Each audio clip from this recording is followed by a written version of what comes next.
What's up, everyone? What's up, YouTube? Thought I would do a little live stream. I have had a day. It's been a long day, and I came home and took a nap. So when I woke up, I kind of thought it was another day. Yeah, but it's not another day. It's the same day. It's just much later and much cooler. What's up, everyone? I got me some vegan cheesecake over here. So I just pulled it out of the freezer. And you supposed to let it unthaw in the microwave. No, not the microwave. You're supposed to let it unthaw in the fridge. You're supposed to move it from the freezer to the fridge. Let it unthaw in the fridge. A couple hours, and then you eat it. It's soft. Your fork just goes straight through. And right now, that ain't the case I got going. Yeah, they have vegan cheesecake at Trader Joe's. What up, Nicole Brown? What is good? What is good? What is good? Guys, today has been a long day. I've had a blast. I had this job today. It started at 8 a.m. and I didn't leave this job until like 4:30. How long have you been vegan? I just hit 1 year feeling great. I've been vegan for like 4 years now. Yeah, like 4 years now. Mm-hmm. Yeah, it's a journey. It's an adventure.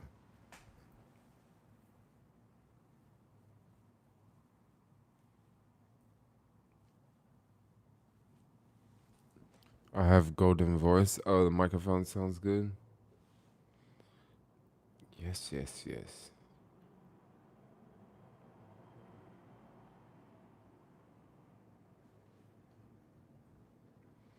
So what is going on? Got a little slow stream tonight. Maybe it's the title. I named it vegan cheesecake.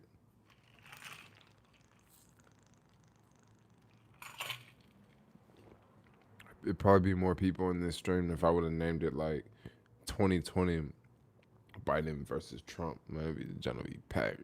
But I ain't gonna do it like that. I'm not gonna do it like that. Y'all, so check this out. Strip clubs. Strip clubs in San Francisco back open. Yes. Did you hear that? Did you hear me? What I just said. So earlier this morning, no, not this morning, earlier, about 30 minutes ago, I was out skating and I passed by Howard Street. Like Howard and what is it, New Montgomery, near Hawthorne there. There's like a strip club. It's called the Gold Club. And I was just skating through, and I'm used to that area just being, dead, everything closed.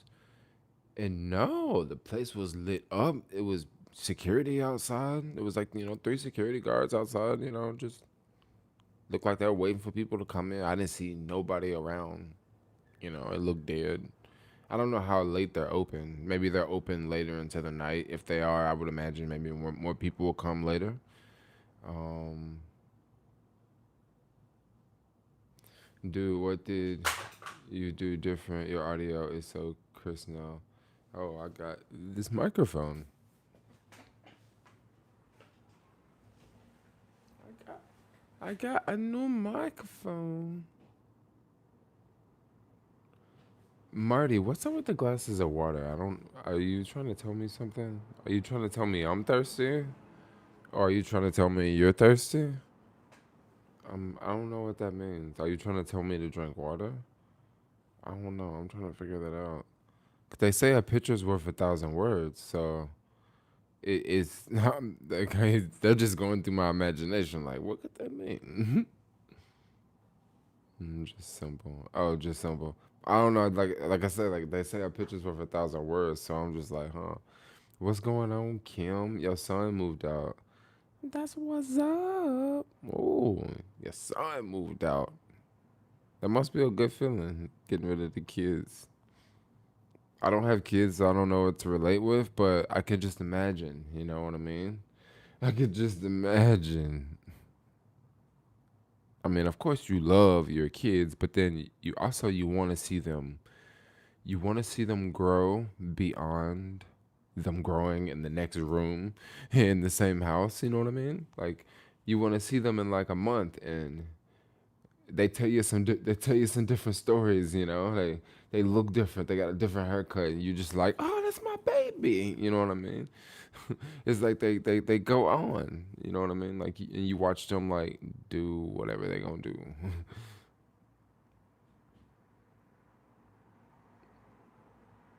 How is it going? Oh, it's going chill. It is going chill tonight. I had this job today. Oh my gosh, this job like straight whooped my butt, yo. It was a moving job. Oh my gosh, dude. It was in the Bayview actually. I know so many people always tell me to go to the Bayview neighborhood. So I went to the Bayview neighborhood today. Went there, but I was so beat after this job because this job started at 8, and it was the type of job where like the job starts at 8, but like I have to go somewhere else at 8 a.m. Right? I don't go to the house. So like this scenario, like I like went to the U-Haul place, like the one in the Mission District, because the other one closer to them they didn't have boxes. Um, so I went to the U-Haul place, got a whole bunch of boxes, and then took a Uber over to the house in the Bayview. And then from there, I thought I would just be there 4 hours, you know? Like I had my day sort of planned out because I woke up like literally I've been up this morning since like 2:33, 2:33 a.m. Like I've been up this morning. And what I think it is I think like this may sound really crazy, but I think I'm like tired of sleeping in the same bed every night. Like I know that sounds like really bad, but like now I cannot. It's very difficult for me to sleep 6 hours, 7 hours straight. Like I'm always up like multiple times in the night. You know what I mean? And like I just think I'm like just tired of sleeping in the same bed. You know what I mean? Like when I was traveling for the longest, like it was just dope. Like always like in a different bed. You know, but like. But anyway, so today I ended up doing that job. And I was just gonna like come back home at like 12 and just just chill, like have some Jermaine time, just like I do every day, And then I ended up getting off at like 4:30, and I was gonna go like cruise around the Bayview for a minute, but I mean I was just beat, man. Like I was beat. Soon as I got home, I like literally got straight into bed and like passed out, and then woke up and it was dark. And I was thinking, oh shit, is it like 6 in the morning, like tomorrow? And it was only like I don't know 6 p.m. or something. But I got like a nice like 45-minute nap, and it was good because like I had a headache. Like, dude, the house. Oh my gosh, dude, the house was freaking incredible. I may actually try to go back to this house and tour it. It was a house in the Bayview. I want to say it's like my favorite house in the city. I want to say this house here is my favorite house in all of San Francisco. Like, there's like this one other house I worked at in Peck Heights. Like, this house was four stories. Um, there's this other 4-story house I worked at in Peck Heights, and it had an elevator. That house was super dope, and it was ultra modern too, like ultra modern. And this place, I'm not gonna say if it was like ultra modern or contemporary or new modern or new American, but it was like really cool, right? And yeah, it's like my favorite, definitely my favorite house in the city, yo.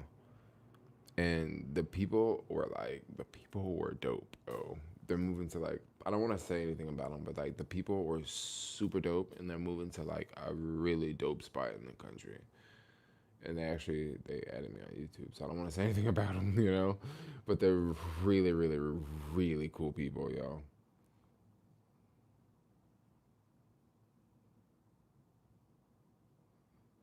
Oh, our current situation at SF is crazy.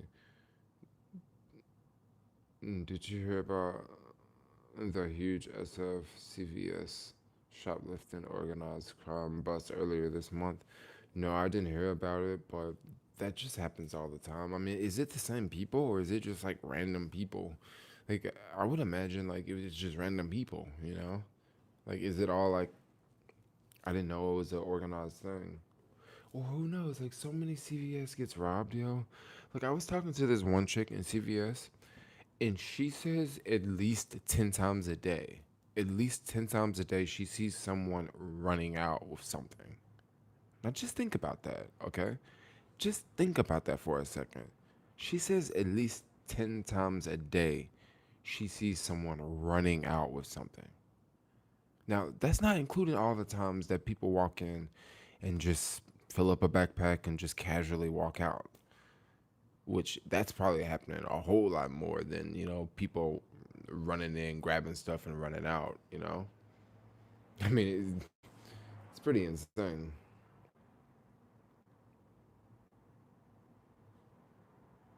Hard to open a successful small business in SF. It is very difficult to open. I would not open a small business in SF, no. I would not do it. I'm 40 and I still want kids. I would have two boys, but they died. Oh no. Stillborn lightly broke my heart. But if you want kids while you're young, like, I would love to have kids, but I need a partner. I need a partner.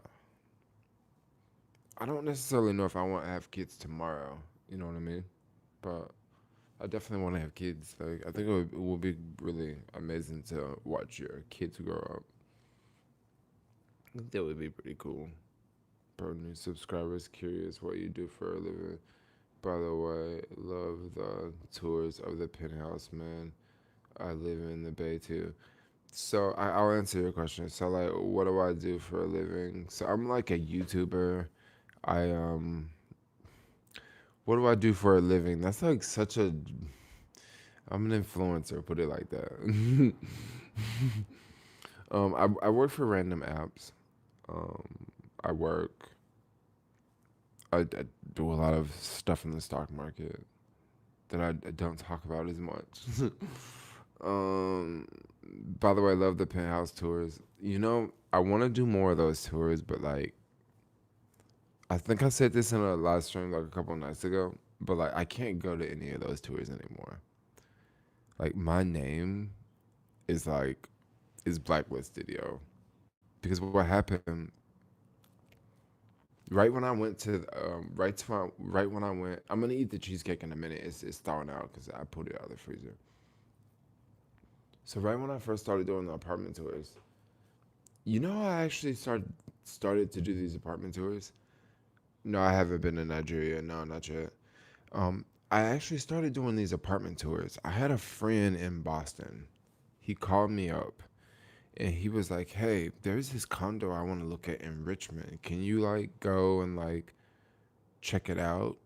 Like, of course I could do a virtual tour, but I want you to like go there and like tell me about the area and tell me what it's like driving there, and like tell me like what it's not just like basically he didn't just want someone to just walk in and just film a little video, what the real estate agent would do, and then just say, "Oh yeah, it's a great area. Yeah, there's a school right down the street." He basically wanted me to go and like just see if I liked it, right? Just see what I thought of it. See if I like the neighborhood and like see like basically he wanted to know like what I liked about it. And my friend actually he totally paid me for this, um, because his company has hired me to do a lot of things out here, like stuff like that. But he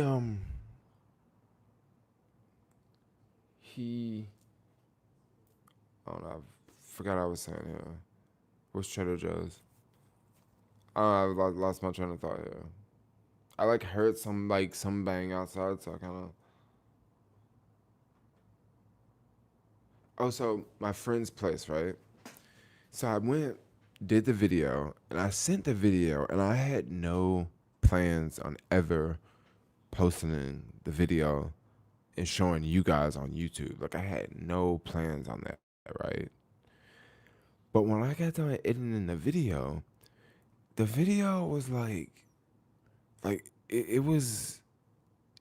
I mean, it would have been a perfect video to just share on YouTube. You know, it would just give people an ideal of how much like an apartment is in Richmond. You know, Richmond, California. Yeah, Richmond, California, like the Bay Area, Richmond. And you know, so I met the real estate agent, and real estate agent, him and I, we drove from San Francisco all the way up to all the way to Richmond, and it was you know, it was just it was a really cool experience. You know, I made the video, uploaded it to YouTube, and then from there, I kind of had the idea of sharing apartments, like doing apartment tours. But the problem with apartment tours, I can't do apartment tours anymore because everybody knows Jermaine Ellis, especially from that video, the penthouse video. From that video like got me like blacklisted. So like, if I call up places, like it's not so easy for me to tour places. Put it like that. Maybe what I should do is like start touring places in like Oakland, or start touring places in San Jose. Start touring places somewhere else. I saw you zooming by Sunday in Soma. Yeah, I'm always in Soma. They got pissed off. Well, I don't know why they got pissed off. I want to buy a T-shirt in San Francisco. Yeah, you can buy a T-shirt in San Francisco. Hey, hit me up on Instagram, and I can meet you, and like, you can tell me like what size shirt you want, and I can meet you. Yo, I actually got face masks coming too. They'll probably be here tomorrow. Actually. Ooh, we got the cheesecake. Mm.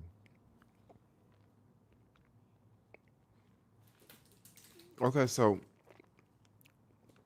when I say blacklisted, basically what I really mean by that is like they know who I am, basically.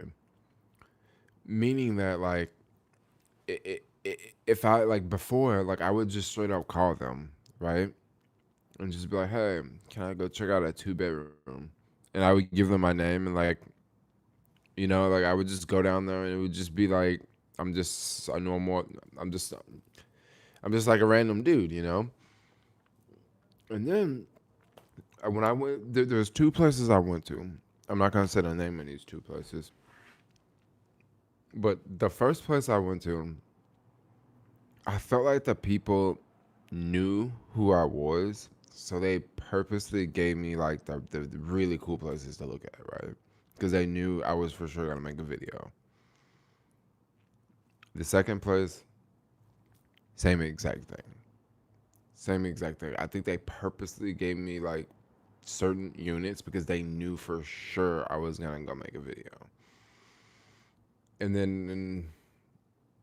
it hasn't been so good after that, you know.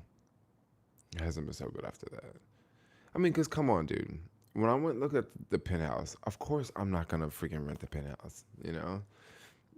Oh yeah, you sure you can go look at the penthouse? Yeah, go right ahead. Yeah, go right ahead. You know, come on.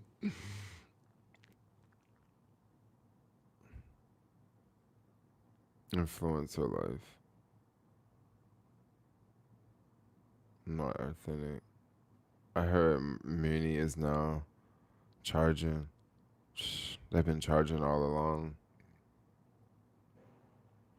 I don't know why it doesn't show up in the chat. It's a good question.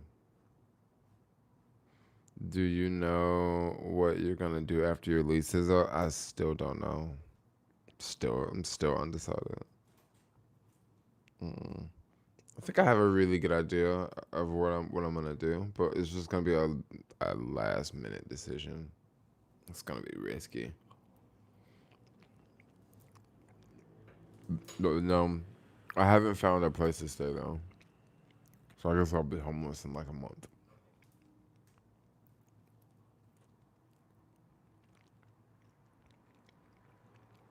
But what I would do is just probably go somewhere else. Like maybe go like explore Vegas or something. I really want to check out Vegas for some reason. I don't know why. I don't know why, but I kind of want to check out Vegas.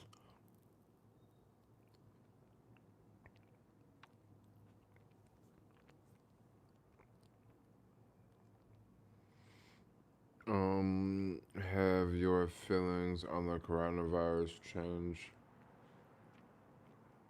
since it first began?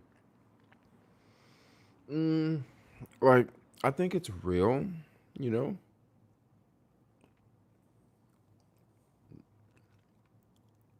but it's something that I don't really want to like alter my life too much for it because that's very controlling, you know. Um, for the most part, like I don't really think about it that much. Like I don't. Like I just don't. Like I mean, just to keep it real. I mean, I don't. Like it's. I wear a mask not to protect myself from coronavirus. I just wear a mask because you can't go into stores without a mask on. You know, if they said, okay, there's a virus out here, and you can catch the virus if you don't wear a mask, but it's not mandatory to wear a mask. Well, guess what? I probably wouldn't wear a mask. I would probably just be like, oh yeah, I can catch a virus. All right, I'll just take those chances. You know, just like I take those chances when I'm not wearing a mask on the skateboard in the middle of the street. You know, just keep your distance from strangers. And I definitely do that. No, I'm not from the Bay Area. I'm from Tennessee. Tennessee. I feel the same way about car insurance.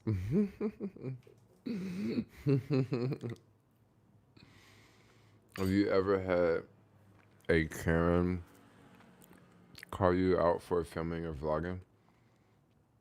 You know what though? Honestly, like if I ever had like a white woman do that type of crap to me, I probably wouldn't call them out, just because I wouldn't want to be the person to call them out. Bottom line,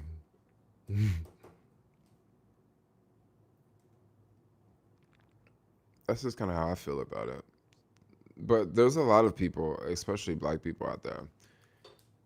They any little thing they're gonna blow it up. You know what I mean? Like any little thing they're gonna blow it up.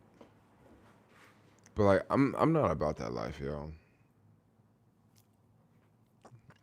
People make stupid decisions all the time. Like when that woman ran over my skateboard, like so many people were telling me like she's racist. Like she's racist. I'm like, how in the fuck was she racist, yo?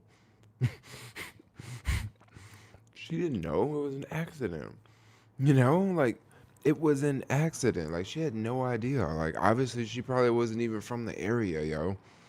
She probably turned what I guessed, she turned the car on the alley and saw them tents and was like, oh shit, you know?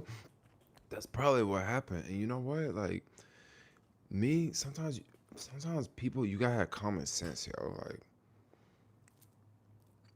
but when them people said that that woman was racist because she hit my skateboard, I was just like, I mean, come on, yo.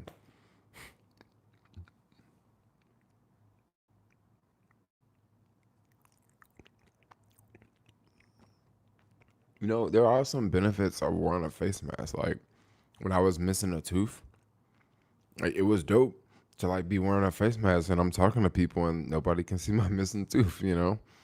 Um Also when I had really bad breath, like after the implant. Like we got a layer of protection here. You know what I mean? Um when it's really cold in the morning. All right. When it's really freaking cold and windy in the morning and I'm on the skateboard, that face mask, it keep that heat in, yo. You just be like, "Woo, I'm gonna put my mask on." You ain't gotta tell me to put it on. Be riding with my mask on. So like, the mask is kind of cool, you know. But I worked for this couple today, and like no one at this house had masks. Like their nanny, their kids, no one had a mask on, and it was just freaking amazing. You know why it was amazing? Because you can actually see someone's face. Like you can see them smiling. You can see facial expressions. You can read lips. You can't do these things with a mask on, and everybody has a mask on. Yeah, no, but I think in California they changed that. Didn't Gavin Newsom? Didn't he make some requirement that like people in California should wear a mask at home? Like I'm not doing that bullshit. Like come on. Like I like Gavin, but dude, you telling me to wear my mask at the house? This ain't no fucking Russia, bro. Or this ain't no communist country. Like, come on, I ain't wearing my mask at no house unless I'm having a rave up in this joint or an orgy. Then I'll wear a mask. But I ain't having no freaking orgy around here. I wish that'd be fun, yo. Anybody want to have an orgy tonight? Let's get down, yo.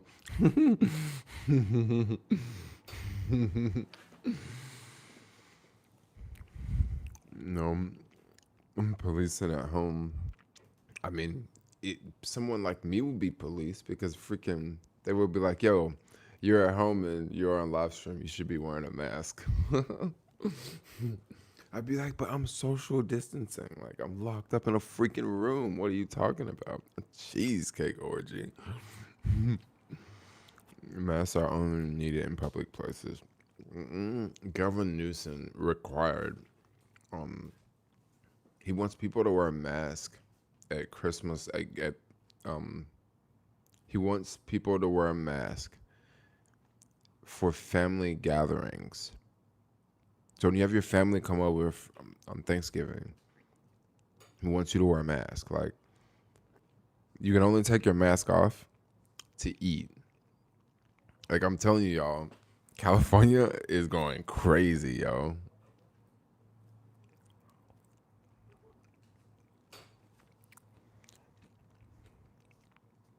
Is this the first time you ever sound stoned? What? I sound stoned, really?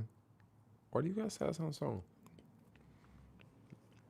I think I got a really good microphone, so you can hear like stuff in my voice maybe you couldn't hear before because I had a crappy mic.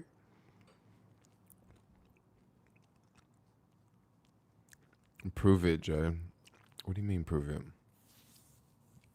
What? How many shares of Tesla I have or something?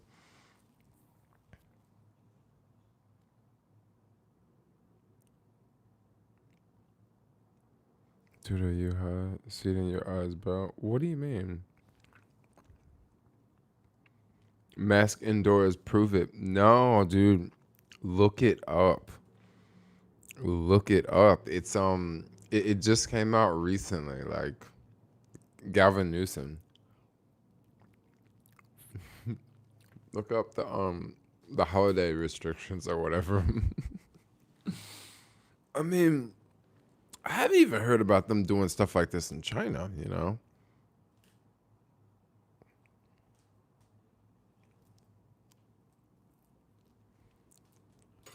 Oh, people think I'm high because of that one.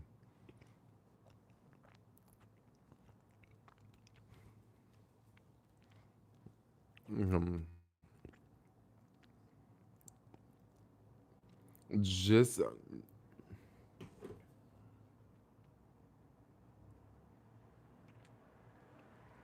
oh, so other people are talking about they heard it, so I'm totally not making this up, yo. Why are y'all talking about am I high? Like, what's that got to do with the price of tea in Texas, yo?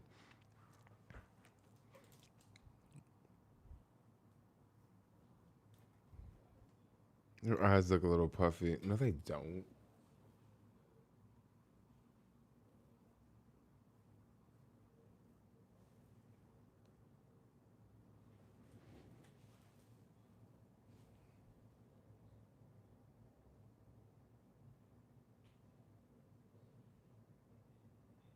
Fuck out of here.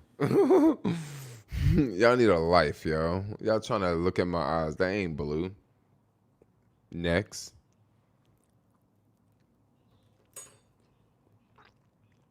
What's going on in Nigeria?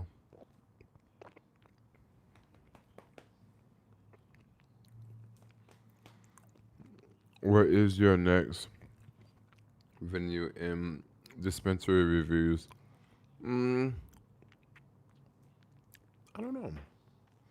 I don't really do dispensary reviews. I only go to the same dispensary. Everybody there knows me too. Dude, like every place I go, like everybody freaking knows me. Like it's insane. But I also go to the same places over and over and over. I don't I don't like be going to other random spots. Like I only go to the places I go to.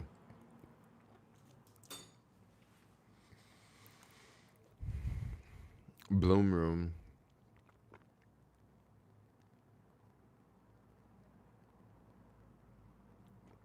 They're protesting. Their government is being is kicking innocent people. They're going against the government. I'm smoking a backwood, watching this live stream. A backwood, man. Mm, I can't hang with Blackwood.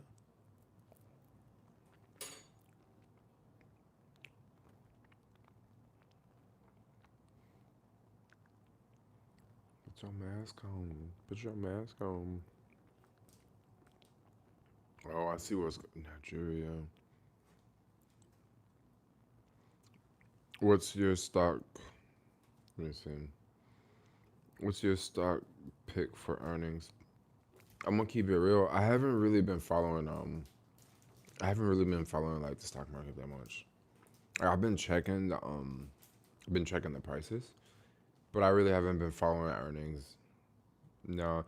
Right now, see, I'm gonna tell y'all, right now at the stock market, like I'm not really paying it that much attention because I'm not buying anything. Like I'm not buying anything, basically. Like that's just what it is. Like I'm not buying anything. Like the past couple months, like not past couple months, but like the past,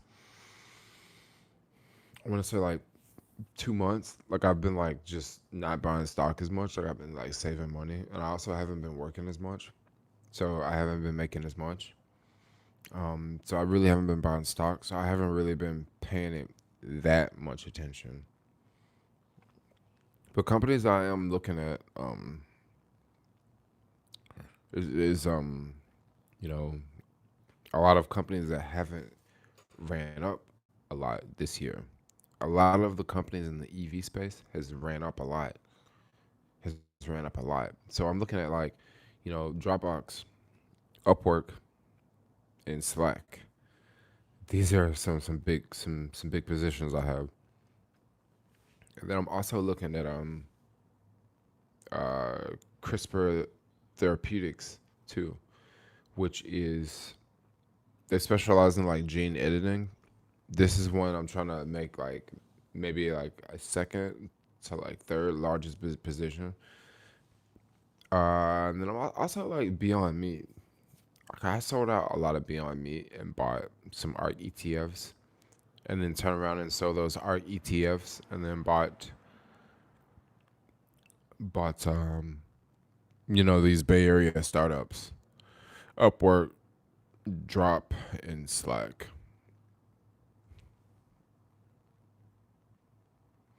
Jermaine, this is the perfect time to buy stocks and index funds, especially ARK Invest. I love ARK Invest, but everything's high right now. And the thing about ARK is, man, they got some amazing funds, yo. They got some really good funds. But some of these companies in them funds, I actually just want to own the stock like directly. You know what I mean? Like I just straight up want to own the stock. Like I don't want to own it through an ETF. I want to own it directly. You know what I mean? Like CRISPR. Like I don't want to freaking own them through an ETF. I want to own it directly. You know what I mean? Like Tesla. And that's what I was doing. When I sold off Uber, because I sold off all my shares of Uber, and when I sold off Uber, I bought some Beyond Meat, and then I bought some ARK ETFs funds, because I like got rid of like 300 shares of Uber at like, I don't know, like around, no, it was like 280, about 280 shares of Uber at like, I don't know, from like $30 to like 33, and then I like bought ARK and then Beyond, and then now Tesla's having a big day tomorrow. Yeah, Tesla's having a big day tomorrow. And then now I'm it's all the Bay Area companies now back again. But see, the cool thing about Dropbox, Slack, and Work, I'm gonna call them the Bay Area companies, the three. None of these companies have like pretty much all of them are below their IPO price.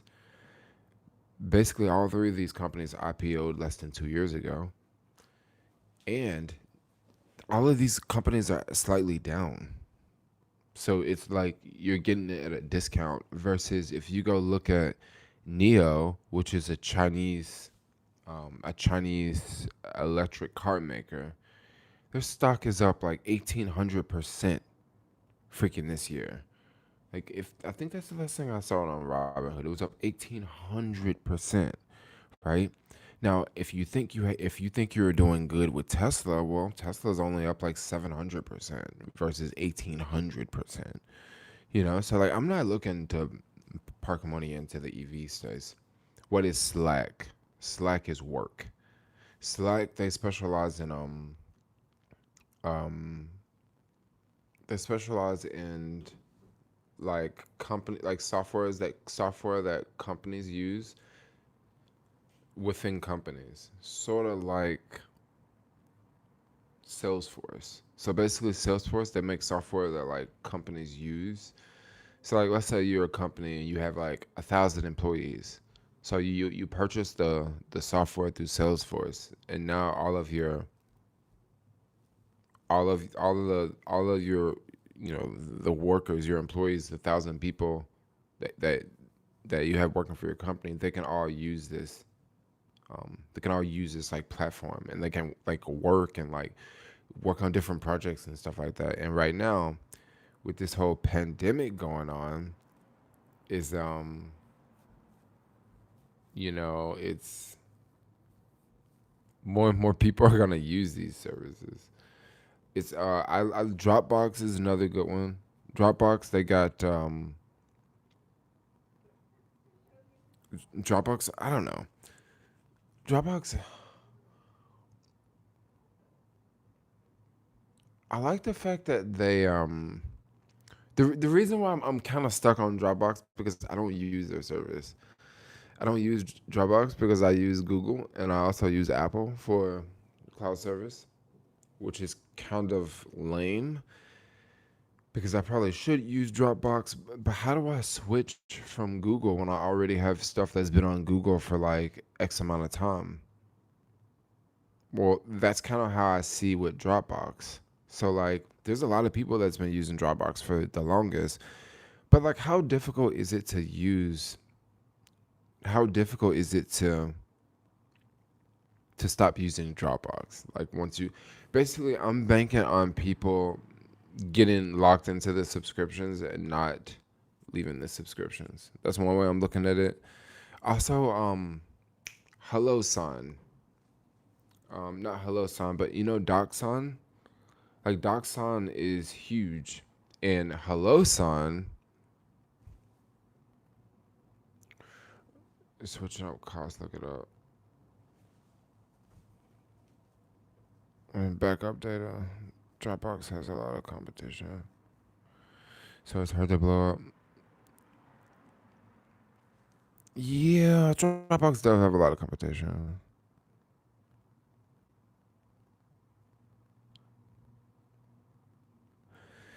You know what? So I think the Fed is for sure gonna have a digital currency because think about how they could control. Like I was thinking about this earlier today.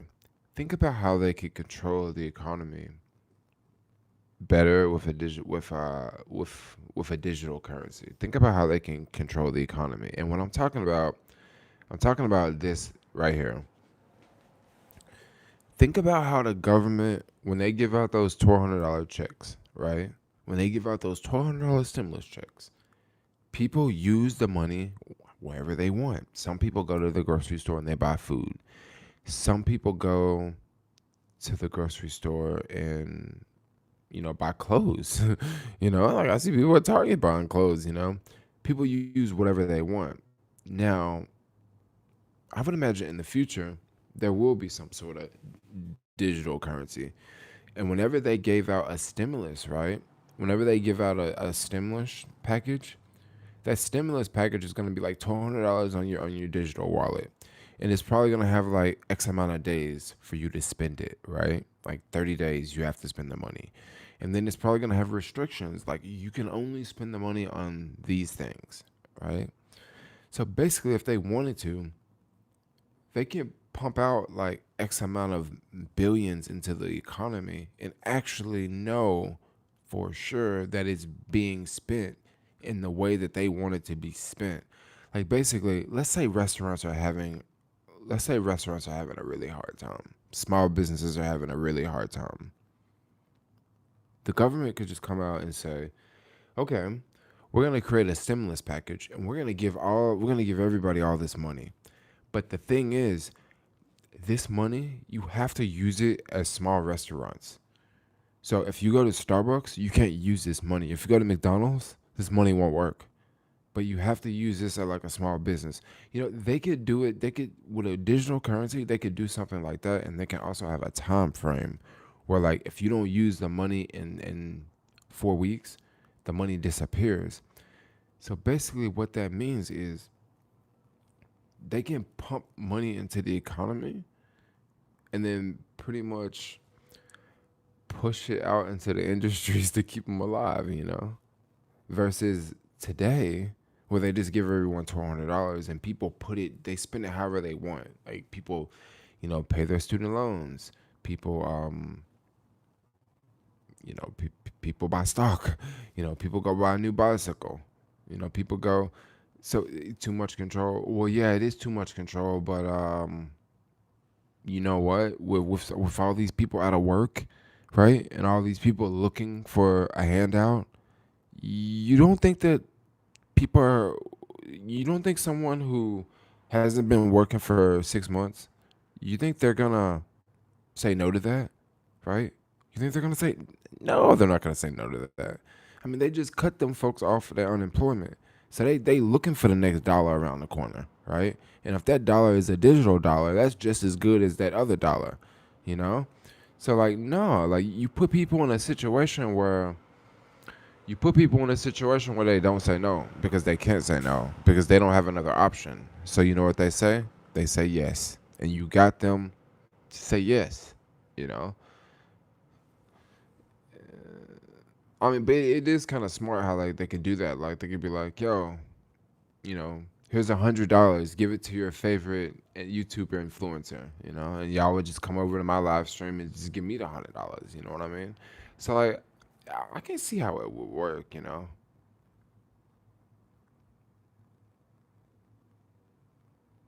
Are you at work?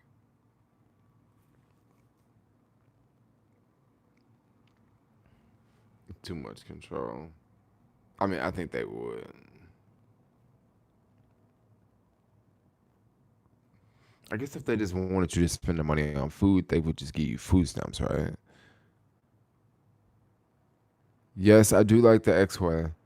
I do like the X-Way. Like, I'm gonna make more videos with it. I just like, I don't know. I'm just like all over the place all the time. Millionaires take free money too. Yes, they do. But like, maybe the government would maybe the government would react to millionaires in a different way. Maybe the government would say something like, "Okay, we're gonna give you $1 million. You have to, I don't know, you need to start a business within the next year or the next 6 months, and you need to hire X amount of people." I don't know. The government could really that is a lot of restrictions.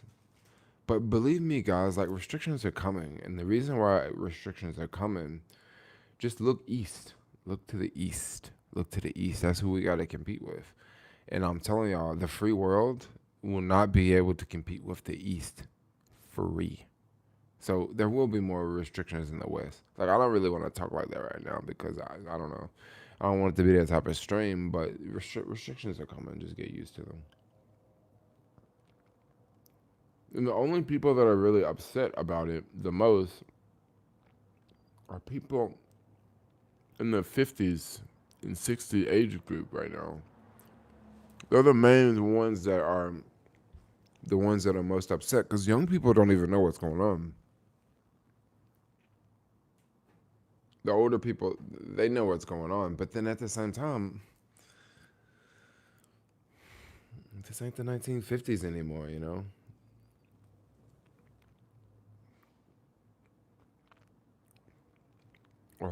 Oil companies are stealing our money out of the bank, at our bank. Yeah, you're right.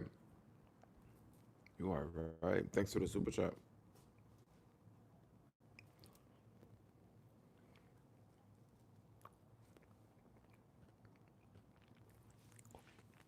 Jermaine, I'm flying on American Airlines on the 30th.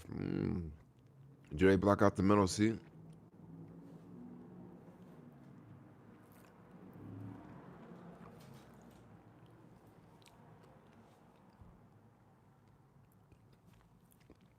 Yes, I did hear about the rapper. They frauded the folks out of the money. That's just stupid, though.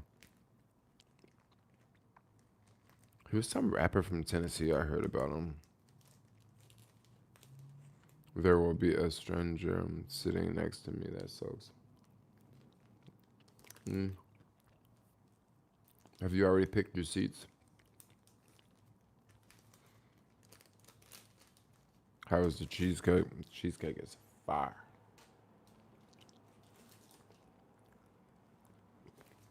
North Memphis. North Memphis. I want to be in North Memphis soon, yo.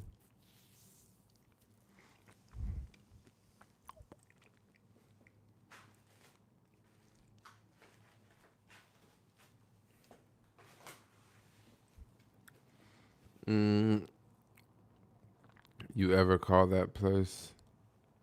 He never answers. Oh, that cheesecake is bomb. Alex, hi Jermaine. Used to live in SF. Love your videos. Oh, you used to live in SF. Everybody's leaving SF, you know. Everybody's leaving SF. The people that I helped move today are leaving SF.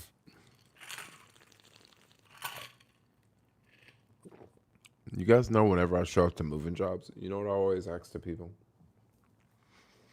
Whenever I show up, I always say, "Oh, so you guys are moving on the other side of San Francisco, right?"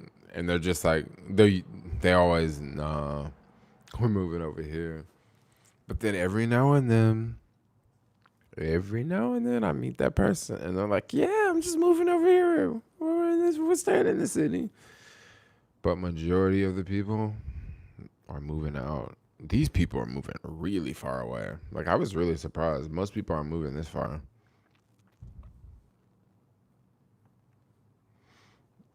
They already know. You guys are moving out, right? I love how the rents are going down. The rents are going down, but check this out. I'm gonna tell y'all something. See, when people say rent prices are going down, and people say, "Oh, the rent prices are going down," this is such a good thing. This is such a good thing. This is such a good thing. Not necessarily. Not necessarily. Mm-mm. It's a good thing that the rent prices are going down, but the faster the rent prices go down, you gotta look at the jobs. Okay, you gotta look at the jobs. Look at the jobs. Look at the jobs. So I don't know the correlation there because I haven't really followed like the job data because the only data that we constantly see so much put in our face right now is the price of the rent going down. But you gotta look at the jobs data, you know. So yeah, it might be places really cheap, but it's really cheap, and you can't even get a job making minimum wage. So yeah, with a minimum wage job, you could probably afford that place. But guess what? You can't even get that. So you gotta look at that too. And also, if it's really cheap, who's gonna be buying stuff? Ask yourself that question. Who's gonna be buying anything if it's that cheap? You know, 50% is not that bad. 50% is a good drop. If things drop 80%, I don't know if I'd want to stay here, right? I don't know if I'd want to stay here if things dropped 80%. Like, no. I don't think I would want, I don't think I don't, if apartment that was $4,000 a month is now going for $800 a month, I don't think I want to live there. I'm sorry, I don't think I want to live there. If it's on the 40th floor, like, what's the catch? You know what I mean? There is this value, there's this value factor, you know? Like, sometimes just because you pay more for something, you like it more. But if you got the same exact thing for a third of the price, you wouldn't even look at it the same than if you paid more for it. For example, like, it's just like when you go buy a Louis Vuitton belt versus a regular belt. You take more care of the Louis Vuitton belt than you would the cheap belt, you know? Because it's all the price into it.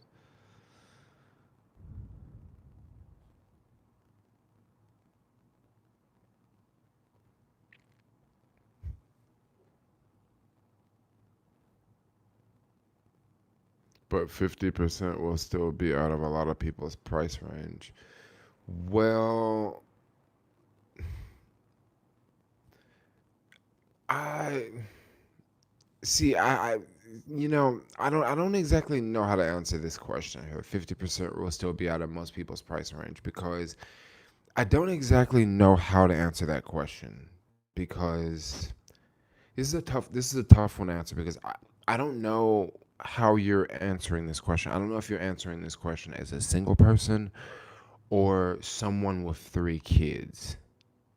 All right, because and then also like what are you talking about? Because I like whenever I show a luxury condo unit that is in a fancy building that's on the higher floor, people will always say in the comments, they'll say, "Well, yeah, that place needs to be $1,500 a month for a three-bedroom, right?"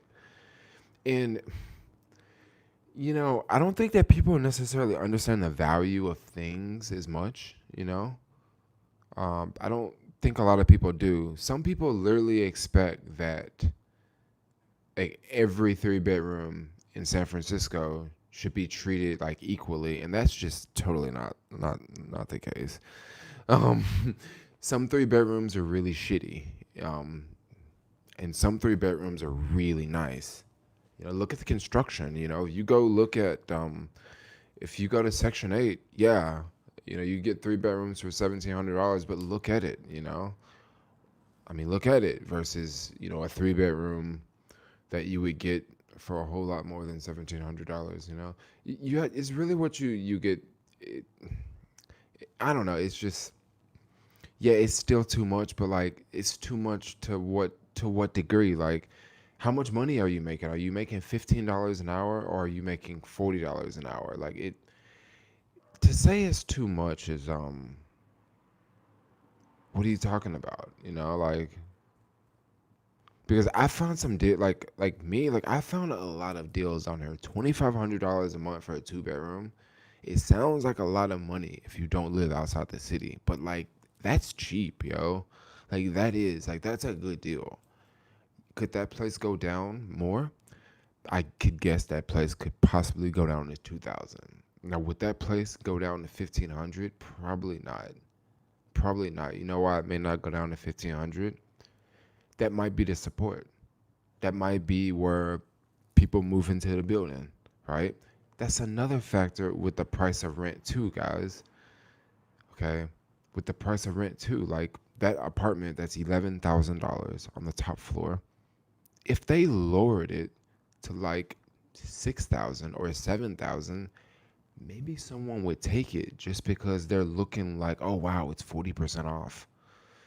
You know, so it's numbers. Another a lot of times people one thing I've noticed about the Bay Area, you have people that are just so about they're just so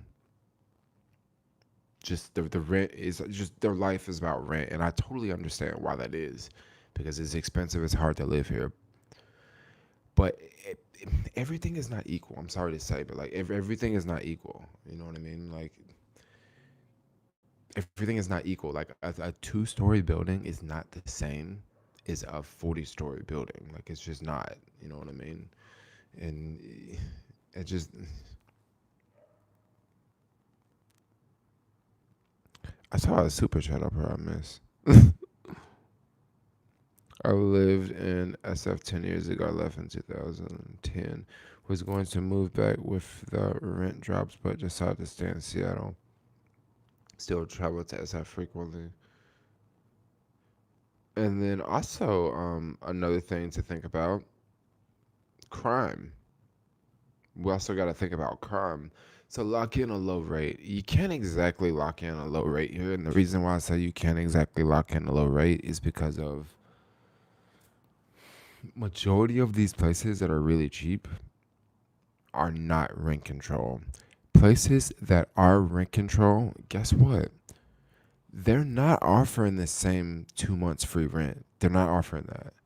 And they're also not offering a lot of incentives because they know that they're a rent control building.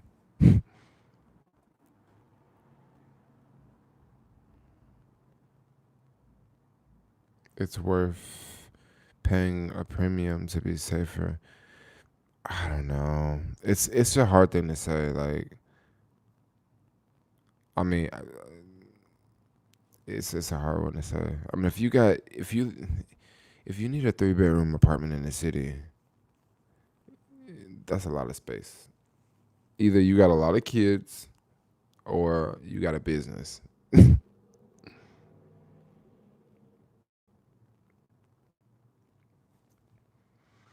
My student loan was only 3K. I dropped out of college. It wasn't for me, that type of work. Mm, Especially if you're single, but if you have kids, forget about it. It's unaffordable for most people. Okay, I totally understand it's unaffordable for most people. But you know what? If something is this is gonna sound really messed up, okay? This is gonna sound really messed up and harsh, but if something is unaffordable, guess what? You can't afford it.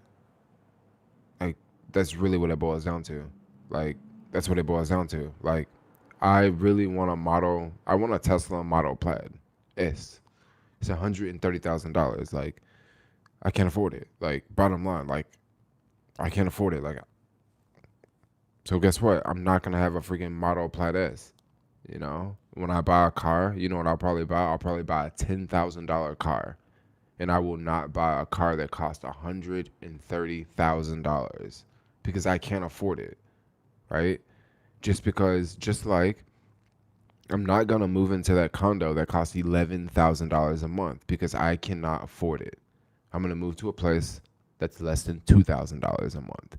All right, and that's just bottom line. I mean, if you have, dude, the thing about cities, when you have kids, like kids in cities they're just not a good mix. Like bottom line, I know a lot of people that just want to stay in the city their whole life because they grew up here, but like kids in cities don't mix, yo. Like a lot of places in San Francisco would be pretty good neighborhoods to have kids in, but having kids in Soma or the Tenderloin, like I would not want to have kids in these neighborhoods. Like I would not. Like that's just me. But I understand, like maybe you lived here and then you had a kid over time, and now you're like, well, I have a kid and everything's expensive. Well, that's just kind of how it is. If I want to buy that Model Plaid S, that $130,000 car, I gotta figure out a way. I gotta make myself. I gotta make myself. I gotta make myself achieve that. You know what I mean? And if I don't make myself achieve that, guess what? I'm not gonna have that. All right, I'm not gonna have that. Right? And that's the same thing when it comes to like rent and living situations. Like you either gonna achieve it, you're gonna have it, or you're not gonna have it. You're just gonna be talking about how you're not gonna have it. So this is one reason why, like, I know I'm about to lose some subscribers right now when I say this, but this is why one reason why I am not a fan of rent control. I just said that I am not a fan of rent control. Like, I don't like rent control. I don't. I think it's a really bad idea, and I know a lot of people are gonna come up. Yes, yes, yes. But you rent. I do rent, but I also don't. Okay, I'm a little. Okay, hear me out on this. Hear me out on this. Okay, hear me out on this. Right. Hear me out on this. Now, it's in San Francisco. In the city, you don't really notice it as much. You do notice it as much, but like yes and no. Okay, so the thing with rent control is if you are living someplace and you have been living in the same place for 30 years, right? 20 years, you're paying the same amount you're paying like basically like they can only increase it, what, 2% or something, 3%? It's different in different places, but if you got rent control, it's going to be so much better than not having rent control, right? The only problem I see with that is people don't progress with rent control. People will rent an apartment, they will stay in that apartment and they will not move from that apartment only because they have rent control. They will not move only because they have rent control.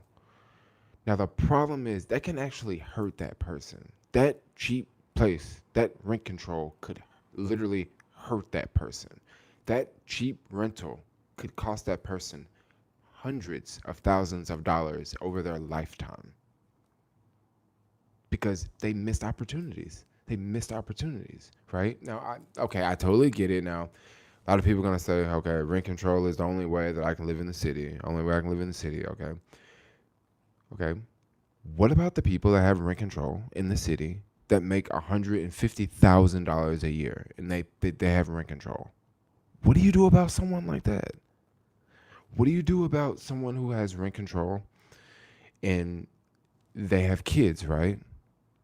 This happens a lot in New York, by the way. It doesn't happen as much here, but they have kids, and the parents later dies, and then the kid can keep the rent control at the same price. What do you do in that scenario? Like, what do you do in that scenario when someone on Fifth Avenue, New York, is paying $700 a month, and that apartment is leasing for $5,000 a month now, and the landlord, it cost him more to keep the building up, because like now you got to have all these people working here, you got a pool, like you got these cheap units that are literally bringing you down. You know, everything is for profit. Everything is not for profit. Okay, if you want to talk about everything is for profit, okay. When a landlord has a building that is rent control, that landlord has incentive, no incentive to do anything extra to that building if you've been in that unit for a couple of years. That landlord has no incentive. Like, why paint the walls? Why paint the walls? You've been living there for 20 years and they can't raise the rent. They can't get any more money out of you. So why should they invest a dime into it? So you know what happens? Well, that building in the city just kind of looks a little crappy, right? Like it just kind of looks a little crappy. And then next door across the street, you know, this building, it looks nice. And the one across the street, it looks nice. But then this one looks all nasty, right? There's always trash out in front of the building because the landlord's like, well, I ain't getting no money out of it. It's a tough one. It's a tough situation. It is. A lot of people they rent control is the way that they survive. It is, but maybe if you would have left, maybe you would have found a better opportunity. Maybe you would have found something better. Maybe you would have found a different job. Okay, whenever I hear about someone saying that I don't want to leave from this apartment because I have rent control, what that basically means is they can no longer afford to live in the city at current rate. That's what that means. You can no longer afford to live in the place that you're living in at current rate. And if you can't afford to live in it at current rate, you basically can't afford to live there. You know?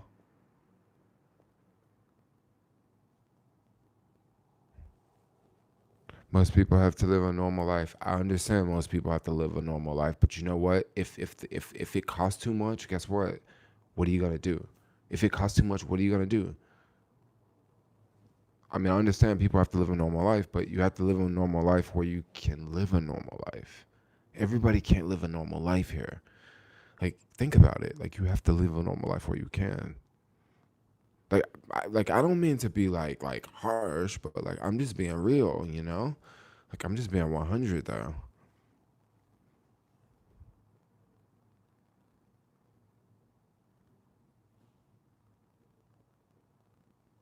Most people have to work a regular job. I understand most people have to work a regular job. I mean, I totally understand most people. What do you mean gentrification, Jermaine, is pushing it? I'm not pushing gentrification, but when you basically like if you don't do anything to, you know, I'm gonna tell y'all something. Remember that building I showed y'all, Fox Plaza, and I was talking about how the view is amazing, and I was talking about how this building is rent control.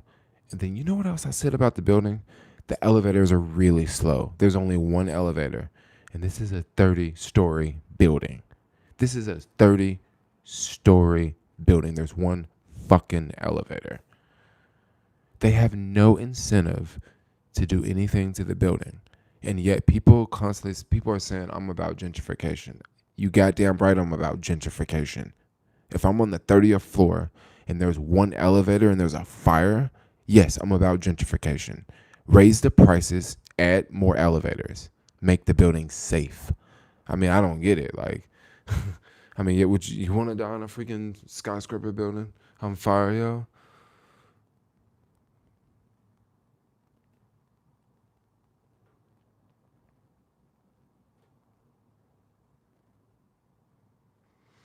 Rent control makes ghettos worse. Oof.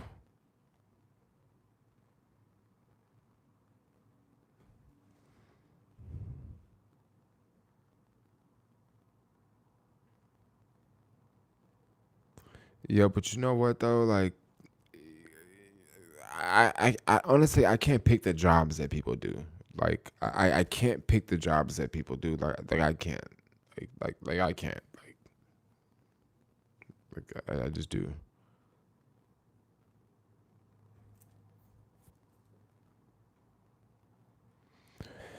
I mean, not that there's no sympathy for the poor, but it's like, what do you? Okay, if I sit here and have sympathy for the poor, how is that gonna help them? Just answer that question. Like, how is that gonna better their situation? What's gonna better their situation is they're gonna have to help themselves, and however way that they need to do that. Like everybody got a different situation. You know what I mean? What about these essential workers in the city who get paid minimum wage,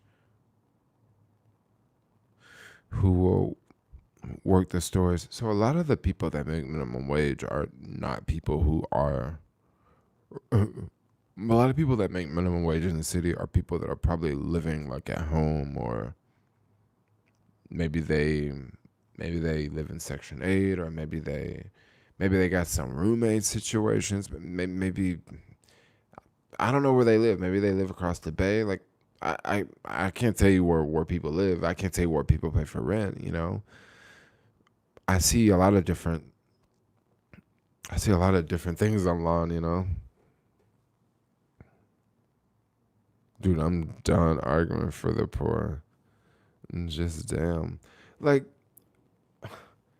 I'm not trying like I'm not bashing poor people here, but I'm just like what do you do in this situation? I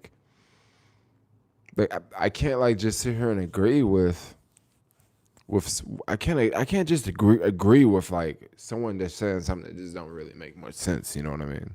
Because I have common sense, you know. Everybody ain't got common sense. something that's not so common nowadays. You know what I'm saying? Poor people made California what it is, a socialist state. You can't be progressive without thinking about lower. I don't know. Yeah, it's hard. They just need to make more affordable apartments. How do you do that though? Like, question: how do you do that?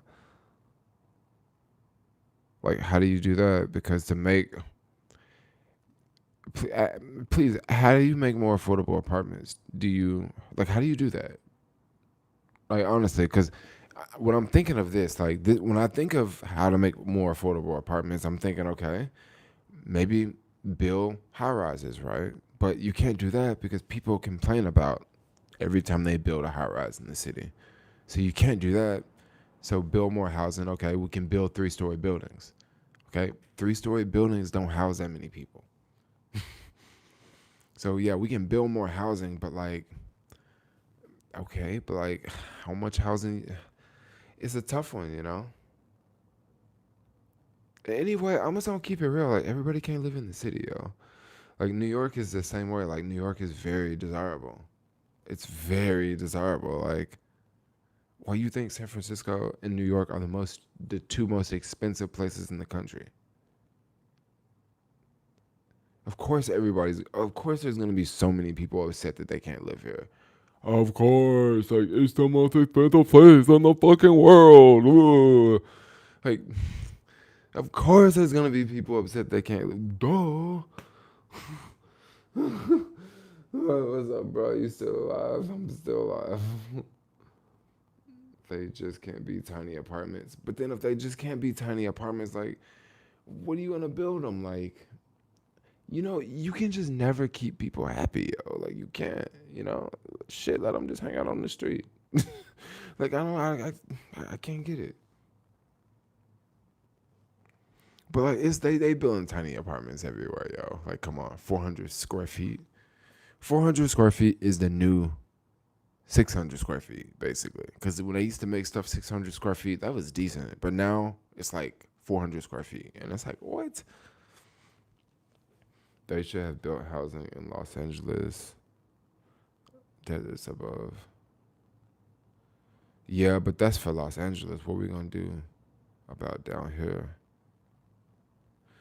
But then, California, I'm telling y'all, dude. I'm telling you, if you in California right now, I'm gonna tell y'all right now, yo, things are about to get even worse. They are about to get even worse in California. So if you think things are bad now, you ain't seen shit yet. Because right now, California is still getting a lot of this federal money. California is still getting a lot of this federal money, yo. If y'all complaining about places and about places to live now, you ain't seen nothing yet. See, what's really about to shake California is all these people leaving. That's gonna be less taxes coming to California, right? All these people leaving San Francisco. That's less tax dollars coming to the city. So right now, the city's still operating just like normal, right? It's still operating like normal. They're gonna slowly open up the city. Maybe the city's gonna close down, and then it'll for sure open back up again. When the city for sure opens back up officially again and open back up, guess what? It ain't gonna open back up nowhere near capacity. It's gonna open back up maybe 25% capacity, and guess what? The city gonna be dying from them tax dollars. They're gonna be dying, and then you know what you're gonna start seeing in the city. You know what you're gonna start seeing around her? They're gonna stop watering the streets, right? When they stop watering the streets, it's gonna start to fucking stink downtown. Yeah, it's gonna start to stink downtown. You're gonna walk outside and be like, damn, right? And then, then they're gonna start cutting city workers, right? They're gonna start cutting them, okay? Then you're gonna notice if you think the roads in San Francisco look bad now, if you think they look bad now, just wait. Just wait 6 months and they haven't done nothing to any of the roads. Just wait. Just wait, yo. I mean, just wait. Y'all don't want to complain now. Just wait. I mean, I'm telling you. Just wait till the California start running out of money. Here's less taxpayers. It's gonna get a whole lot worse. People ain't gonna be. They ain't gonna be talking about. Oh, I want to live in the city. They're gonna be like, look, I want to get the fuck out the city. That's what I think that's gonna go down. That's what I think is gonna go down. But that's just me. Do more apartment videos. I can't do any more apartment videos, yo. Like no one wants me to come tour any more apartments.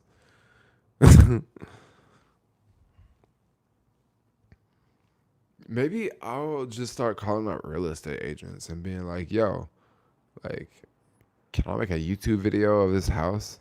Because that would be so much better than doing apartments. I mean, because apartments would be dope, but apartments kind of hard to do in the city right now.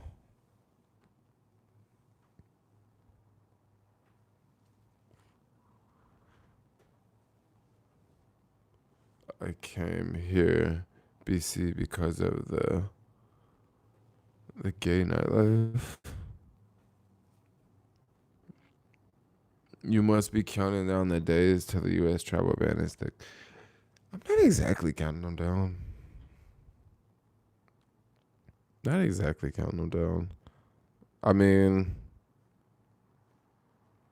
I'm just kind of waiting for the Rona to calm down before I really travel. Cali was never somewhere I wanted to be long term. I was going somewhere where my money can take me further because of 30% taxes and 20%, $2,700 rent be eating me up. I don't know if I'm ever gonna leave SF. Is DoorDash delivery still slow or busy nowadays? I got deactivated from DoorDash.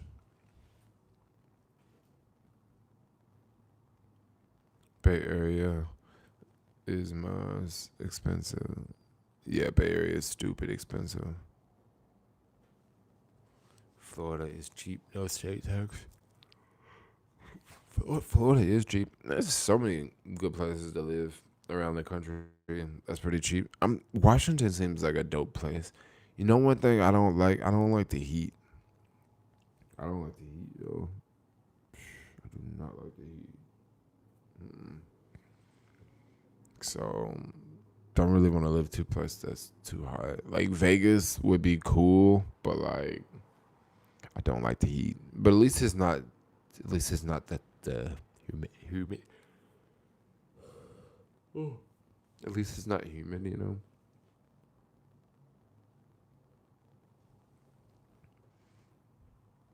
I got a challenge for you. Eat vegan food costs more than non-vegan food.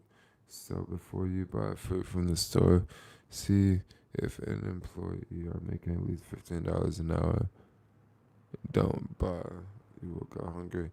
Like, you know what? Like, I can't really. I'm just not gonna really pay that one. I don't know.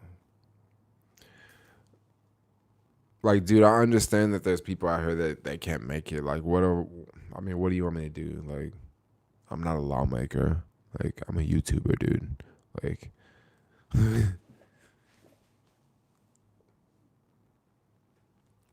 like I'm vegan. Like, that's the lifestyle I choose. Like, I don't work a minimum wage job. Once again, That's the lifestyle I choose. I understand that people they don't have that option, but I mean, what do you want me to do about it? Like, if they don't, I mean,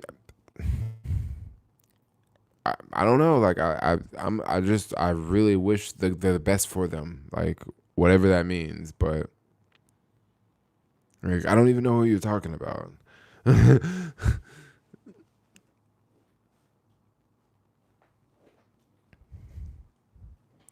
I mean, but like, what am I supposed to do? Like he's making me feel guilty because of he's making me feel guilty because of like, oh, the rent in the city and this and that. But like once again, like I'm just gonna come back out with a nonchalant answer like, I mean, what do you want me to do? Like most places I go to, people make more than $15 an hour. So I'm not gonna just go around the city and go look for someone who doesn't make $15 an hour to do this vegan challenge. Like I have way more. Come on, dude. Like I would rather donate money to homeless people than do this stuff. Um, I mean, do you live in the city? Like, tell me more about you. Do you live in the city? I mean, are you 18 years old or are you 65 years old? Like I don't know. Are you a veteran? Are you a trust fund? I mean, are you someone who lives in section housing? Like I don't know. Like I, when I'm on YouTube, I don't know. I don't know much about what the person is writing. And then I like sit here and talk crap. So, oh, you live in San Diego. Oh, bro, like I'm just gonna tell you, like you live in San Diego, like the city is not like San Diego. The city is like cutthroat, yo. Like that's just how it is. Like like that's just how it is. Like the other day I went to this restaurant. Like it was not a restaurant. It was like a grocery store and a restaurant. And I literally picked up $1,000 worth of caviar. Straight up $1,000 worth of caviar. It was in this small bag too, small bag. And you know what? I walked by a homeless man like right outside the front door. I just had like $1,000 worth of caviar in his bag. And I'm just like chilling, just walking straight out. You know, that's just how it is out here. Like it's just it's like that. Like, and a lot of people just can't. They can't handle it. So if you can handle it, just stay in a nice place where you know what I mean.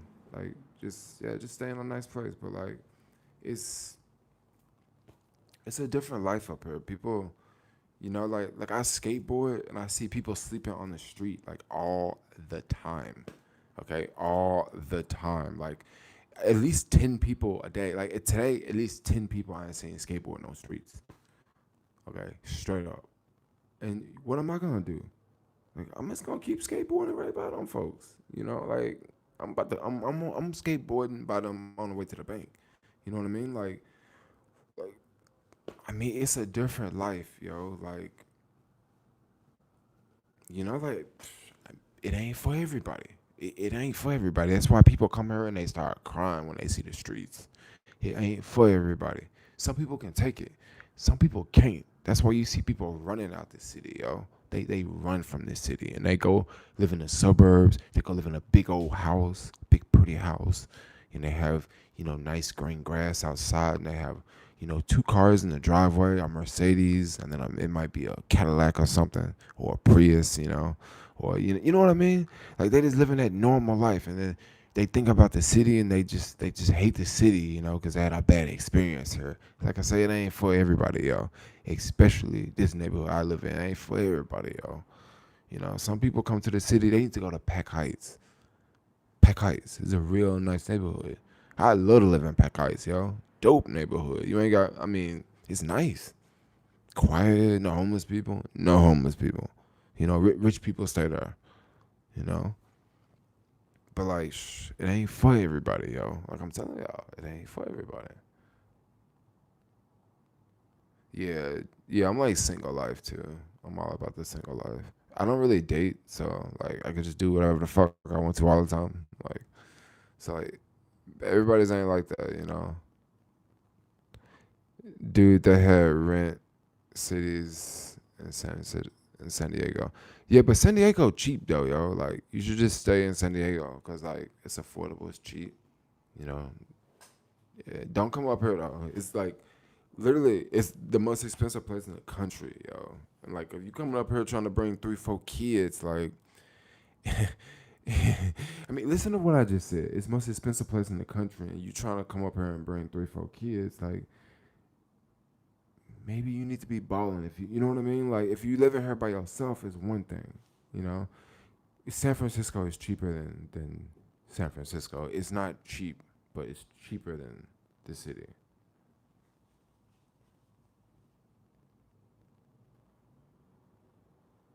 Oh, you live in a tent city. Who are you voting for? I'm voting yes on 22.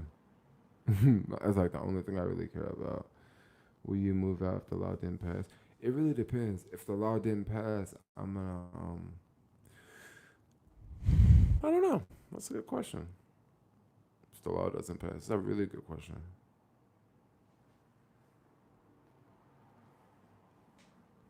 San Diego is expensive as hell.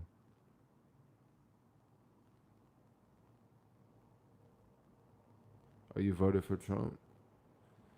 I mean, I don't really care about the politic thing. Like Trump or Biden, I don't really see a big difference. Like stock market is gonna do its thing regardless.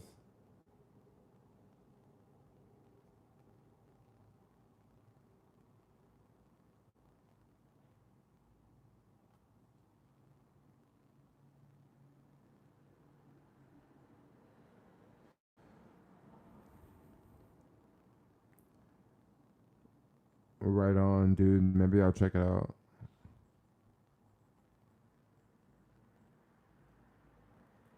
It's like this bike meetup that's going on, and maybe I'll check it out this weekend. I was born and raised in LA, been in the Midwest for a minute. Miss California a lot. Mm-hmm. Has there been hella shootings in SF? There has been some shootings, but only shootings I've been really hearing about. Well, actually, I think I heard about a shooting a couple of days ago, but it was in the Bayview, the neighborhood I was in earlier today. Yeah, they had a shooting there. I think 4 people got shot. They said, like on an intersection or something. One thing I miss about Cali is the culture regarding last mile vehicles. That's the norm here. When I went back to Louisiana with my boosted, people would be so surprised. So I don't know, dude. If I went back home, I think I would probably get rid of There's gonna be a worldwide message from emergency broadcasting system soon. Really, yeah. I think whenever I leave California, if I like go live in middle of America, like car culture America, I'll probably just sell my boosted boards. Cause what am I gonna do with it in Memphis?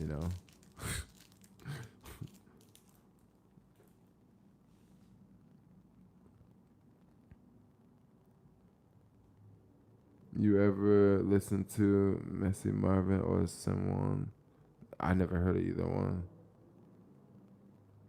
But you know what? Like I kind of do want to go back to You should get a green screen in the back. I should get a green screen, but I kind of like the natural wall.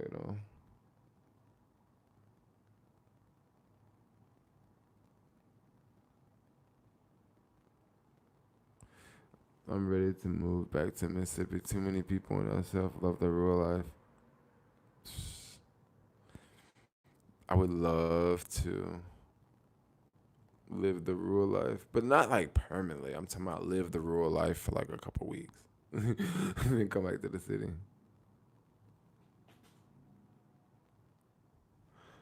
Dude, I have so many people messaging me like all the time.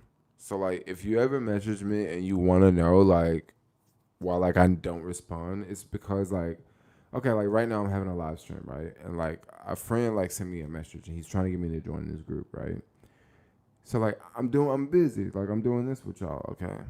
So like he's responding. So like if I respond now, he's gonna respond back. So like now I'm having a conversation with him. So what I'm gonna do is I'm not gonna respond, right? Guess what? The next time I pick the phone up, I won't pick up the phone because of a notification. Once I go to that notification, I'm gonna completely forget about his comment. Completely forget about it because I'm doing this, right? And then once I get a notification, like just right now, I got a notification from Robinhood.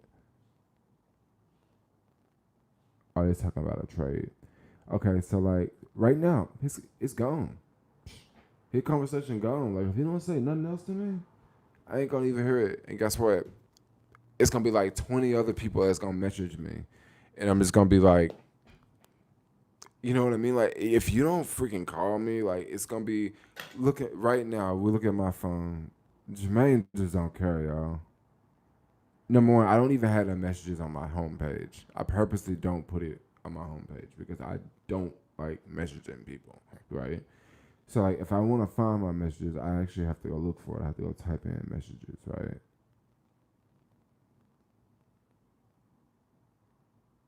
Dude, just today I had like 8 people messaged me.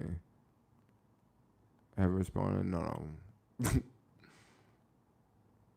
It's not that I'm trying to be like not responsive, but like right now, look at this. 555 unread messages, yo.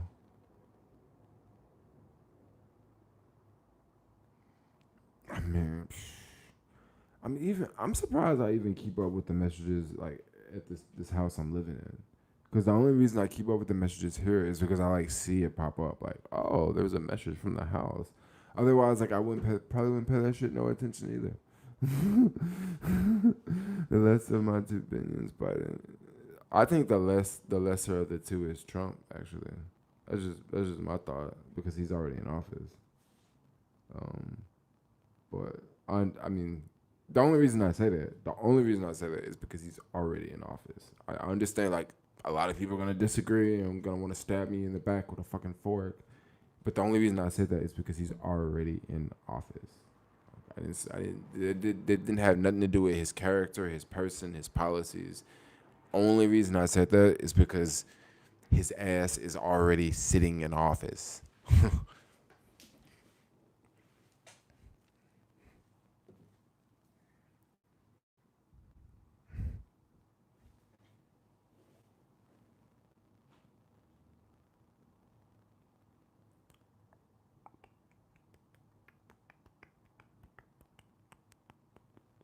Work in progress. If I get 500 messages, I would take my battery out. I just don't even freaking. It's just too many messages, y'all. Yep, let him finish what he started. We don't need a new evil right now. Let him finish where he started. Mm. Not when you plan on buying a house. So I'm gonna go home. You best have a good credit score. So when you get that loan, um, I'm sorry to say, but that's not the only way to buy a house is getting a loan. It's not the only way to go about it. There's other ways to buy a house. That's the way that most people know of buying a house, but there's other ways of buying a house. I always try to remind people that there's more than one way to do things. There's more than one way to do things, yo. There's a traditional way, and then there's other ways to buy a house without a loan. I can't believe I actually have to break this down to people. Maybe I should be a financial guru here. Okay. So other ways to buy a house without going to the bank. Okay. You could find a house that is for sale by owner, and that's owner finance. That's one way to without going to the bank. That's one way you don't really have to put a lot of money down. You can have bad credit. You could go buy a plot of land and go get a construction loan. You could, I mean, if you got, let's say you have $300,000 in a brokerage account, you could, you can margin some of that out. Other ways, you could, okay. I tell you a way that people buy houses around here in the Bay Area. How a normal person will buy a house around here. How someone like me would buy a house around here, right? Okay, let's say that I have $100,000, okay, and I want to put down on a house. This is once again, this is another way to buy a house, a different way, not your traditional way, not the way that they teach you in school, right? In school they teach you one way. The only way you should buy a house, the only way, go to the bank, get a 30-year mortgage, all right. So since no one knows any other way, I'm gonna tell y'all some more ways, right? Another way you can buy a house. So once again, I got $100,000, right? And I want to buy a house. So I can get a house, what, 500,000, a condo for 500,000, right? So instead, I go look for someone else who wants to invest in my house, right? They want to invest in it, right? And instead of me buying a $500,000 house, I want to get $1 million house, right? And they invest in it, right? So now they own a 50% stake in my house. Now you may wonder, so who would invest in your house? Because remember, normal people don't do these things. Like people don't hear about these sorts of investments. Lots of people would do it, right? Lots of people do it. So, for example, I have a friend right now who's going through this process right now in San Francisco. Him and his girlfriend, they want to buy a place. Okay, the place is about $800,000. They they want 80% and they want an 80% stake of the house, and they're selling two 10% stakes. People do this all the time. People do this all the time. Own a stake here, own a stake there, own a stake there. Just like you own a stake in a business, like you own a stake in a startup. Research on YouTube. You gotta look for this info. What do you mean I gotta look for it? Like I don't have to look for it. I know people that do it all the time. Like you mean other people I would have to look for it. I hear you. You can't always afford the rent somewhere and move somewhere else. You can't always. We live in a big country. There are plenty of affordable states. Yeah, it's a plenty of affordable states, but like, sometimes people look at a Bentley and they get upset because they can't have that Bentley, right?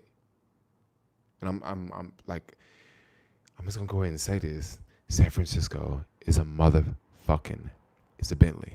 Okay, it is. I understand there's homeless people on the street. I understand it's crime. People steal from CVS. I understand this happens. But you know what? San Francisco is a Bentley. It is. It is. And people they get upset. Like they get upset when they leave. They get upset when they get kicked out. It is a Bentley. Just like when people get their Bentleys repoed, they get upset. Same thing. Like it's a Bentley. It's a lot of places in the U.S. that are Toyotas. There's a lot of places in the U.S. that are Fords and Kias and Nissans and some cheap ass Hondas. Okay. But right here, San Francisco is a Bentley. New York, Manhattan, Manhattan. That must be a Phantom. Like Oakland. I'm sorry, Oakland's a Bentley too. I mean, the reason why I'm calling them Bentleys is I'm talking about the price. Too much, too much.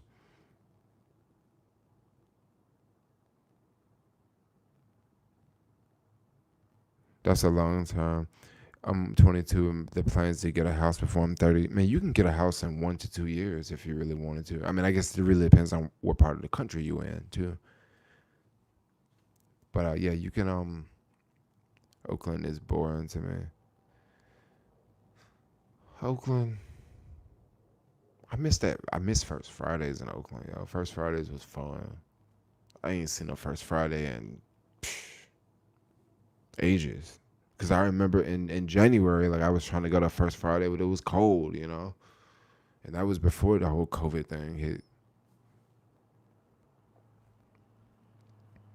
What is Memphis? Memphis would be a used Toyota. No, I'm just messing with you. Memphis would definitely be a Toyota, y'all. What if you own a Bentley and a Honda? Hey, you doing real good. What if you own a Bentley and a Honda? I like that one.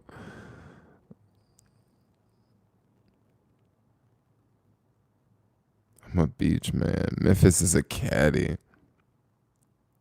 What is First Fridays? So First Fridays was this event that they had in Oakland where they would close down. I think it was on Telegraph. Whatever. You don't live here, so you don't know the name of the street. But they would basically close down this street, right? And they would people would set up like vendors and stuff like that. Would set up um, food. You would have art. You'd have people playing music, and it would just be like maybe 4 or 5 blocks. It's just lots of action. Lots of people talking. Just people living life.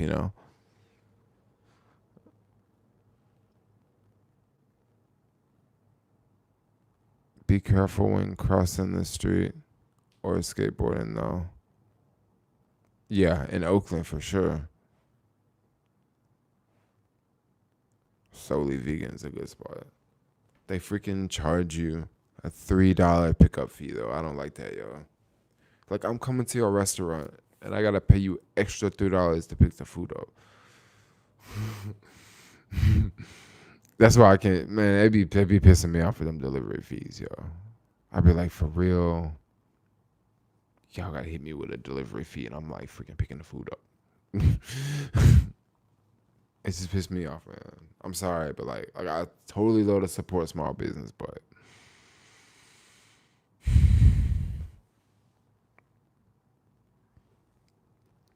when the roads start getting rocky, I know I've made it to Oakland.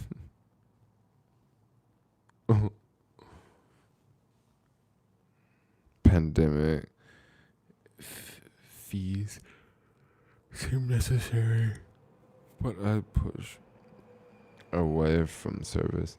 So I see. I see. I can understand the pandemic fees, but what they charge at Solely Vegan is they charge it's a $3 fee for using. So when you order the food, you can't go to the restaurant and order the food. So you can't go there and order. Like there's no window for you to order. So you have to order through their website.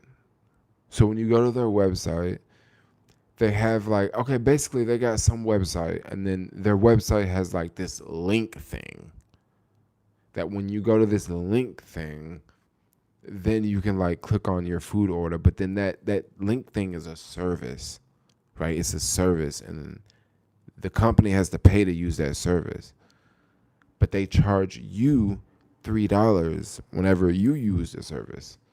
So instead of the company paying $3 to use the service, they just charge it to you. Now the only problem I see with that is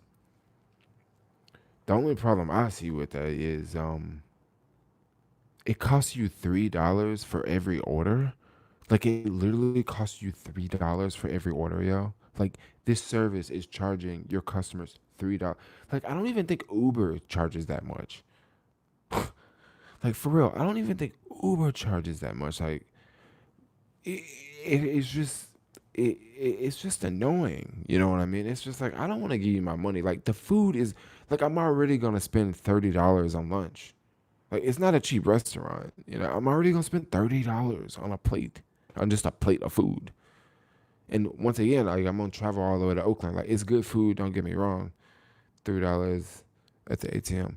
But no, this all like ain't no cash. No, it's not cash. You gotta pay with your card. You know. So like that's my thing with them. Like I'm just like I don't get that. I don't get that service. Like I mean I think it would be. I don't know. I don't get it.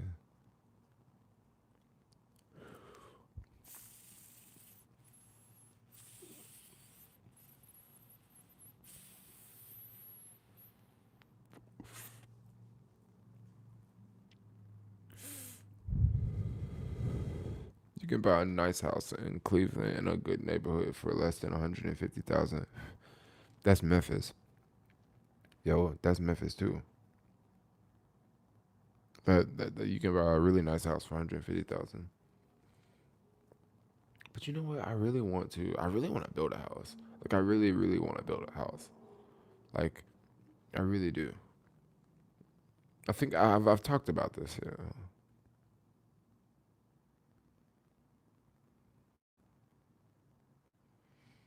But it's not so easy to build a house. You know how many plans I've looked at online? So many. Appreciate your time. Thanks, Andrew. Thanks, Andrew.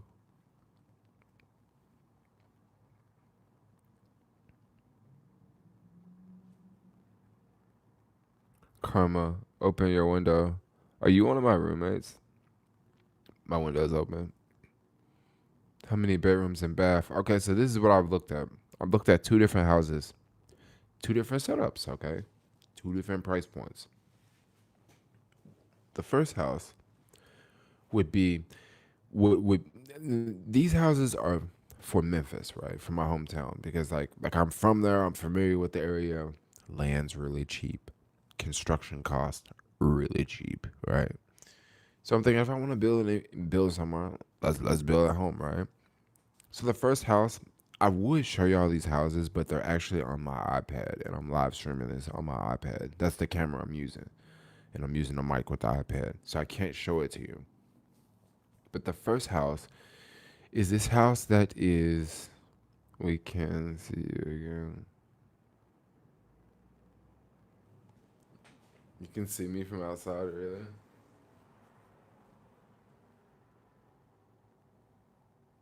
Oh, what the fuck? I got people outside the studio. They're downstairs. But anyway, what was I talking about? Yes, I would live stream from. I guess people figure out where I live.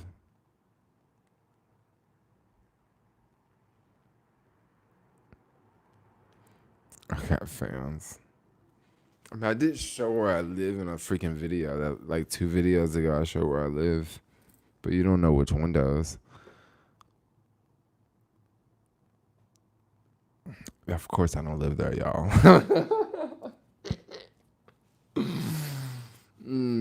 I was talking about something and I totally forgot.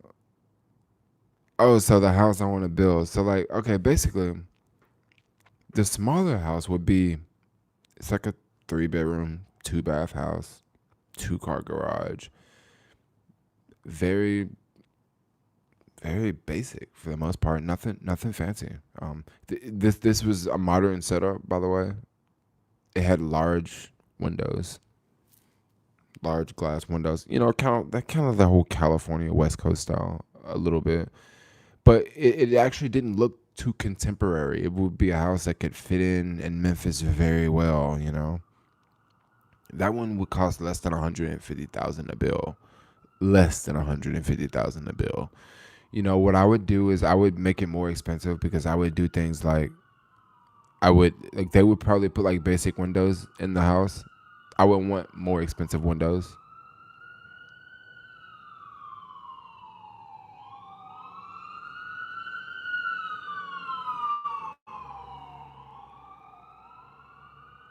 All right, so I would want like more. I would want more expensive windows because if it's gonna be in the South, like Memphis, where it gets really hot and really cold, I would want thicker windows so it would be more energy efficient. And and also the heating and air conditioning. I don't exactly know. I don't really know the building codes for Memphis, but I would love to build a house that did not have central air and had the European air conditions or the Asian air conditions. And what I mean by the Asian air conditions, I'm talking about like those when I say Asian air conditions, I'm not trying to be racist, but I'm talking about what you see in Asian countries. But they're these air conditions.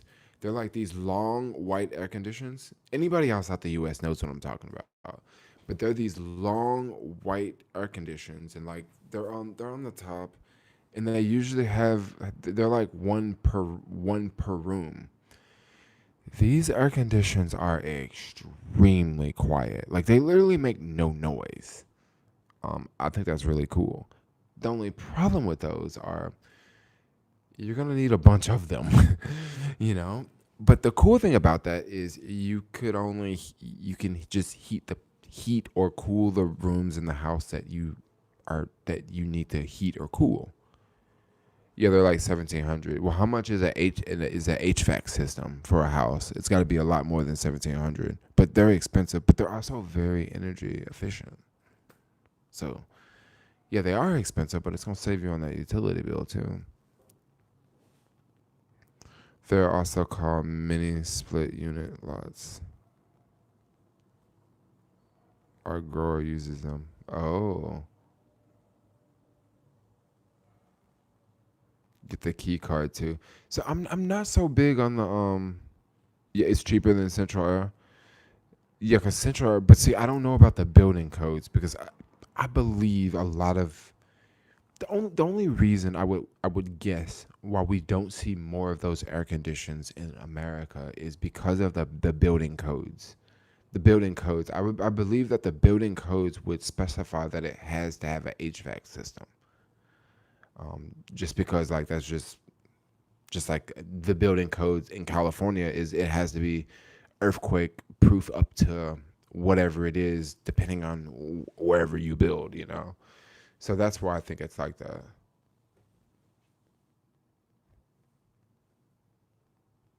Well, I would like the. I just kind of like those because they're really really quiet. Um, and if you're gonna build a modern house, like why not have a super quiet modern air condition? And then also with those smaller air conditioners, like they're better. Like if your HVAC system break down, your whole house is about to be hot, right? Your whole house about to be hot. If one of those one of those small systems break down, well, just that room is going down. Will you move to Miami? Miami's not on the list. Miami seems fun though. How come you're not based in Vegas? That would be a good one. That would be a good one. Some people here and cry in the summer months use fans. Yeah, you don't need air conditioning, but in Tennessee, you definitely need air conditioning, y'all. You need air conditioning at night in Tennessee. That's how hot it is. And then the second house that I was looking at would be a lot more larger, a lot more bigger. It would probably be around the $500,000 mark. It's like 5 bedrooms. It'd be a lot more, a whole lot more.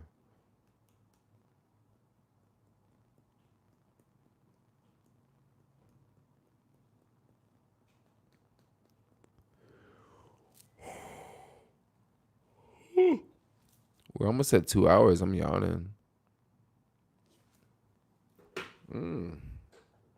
About to move to Miami. Get some vegan chocolate for y'all.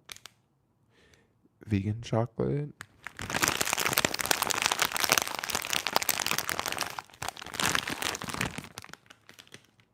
Mm-mm. The red one. Unreal. Thanks for the super chat. You over there? I know, brother. Mm. I like crashed today on my skateboard.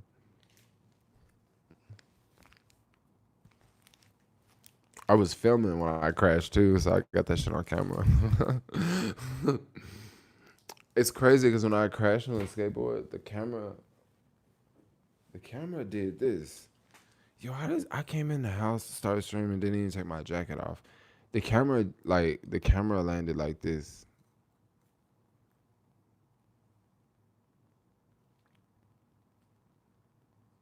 I was like, how did the camera do that? And I like banged the GoPro up. It's all scarred up now. Dings and dents. It hit that street.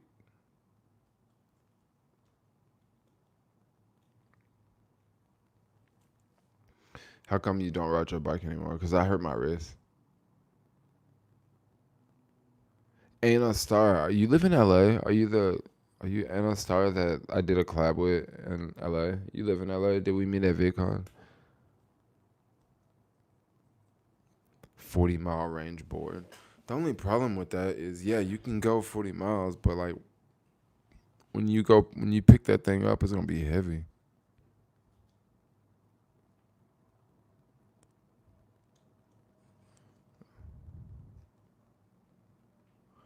How come you hurt your wrist? What's wrong with it? So what happened? I hurt my wrist. I didn't fall on my wrist, but what I did, I was engaging the brake when I crashed, so it like hurt the ligaments, and it happened like twice in a short amount of time.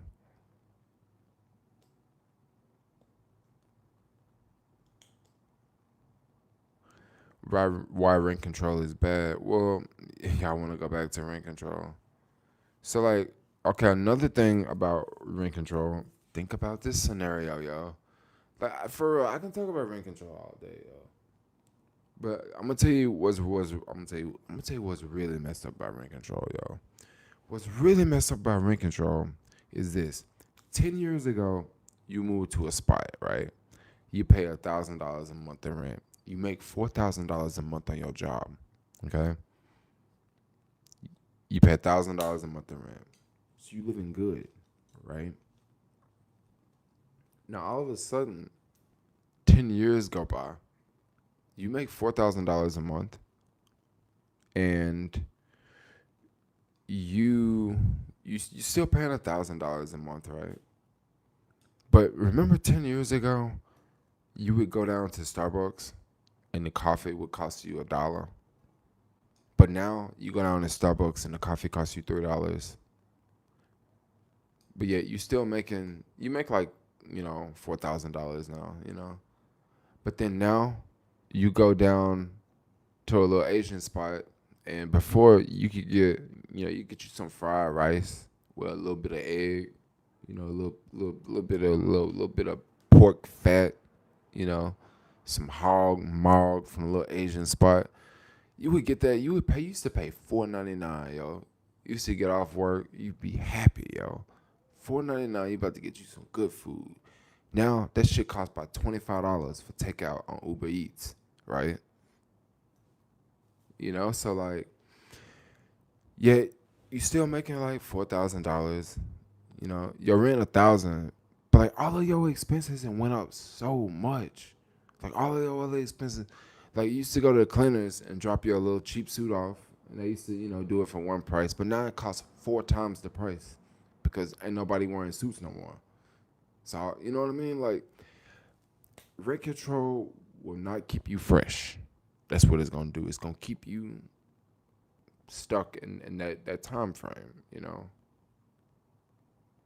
gonna keep you stuck in that time. Or you just gonna game the system. You're gonna be the type of person you basically pay nothing for rent because you got rent control, but then you got a really good job and you make a lot of money. Because like I know few people on rent control, and they for real, they don't need to be on rent control. Like they could totally live totally good paying market rate, but yet they're taking advantage of something that people say that the less fortunate should have. I don't know. I just kind of look at it different. Like I kind of look at it like it's kind of slowing the people down.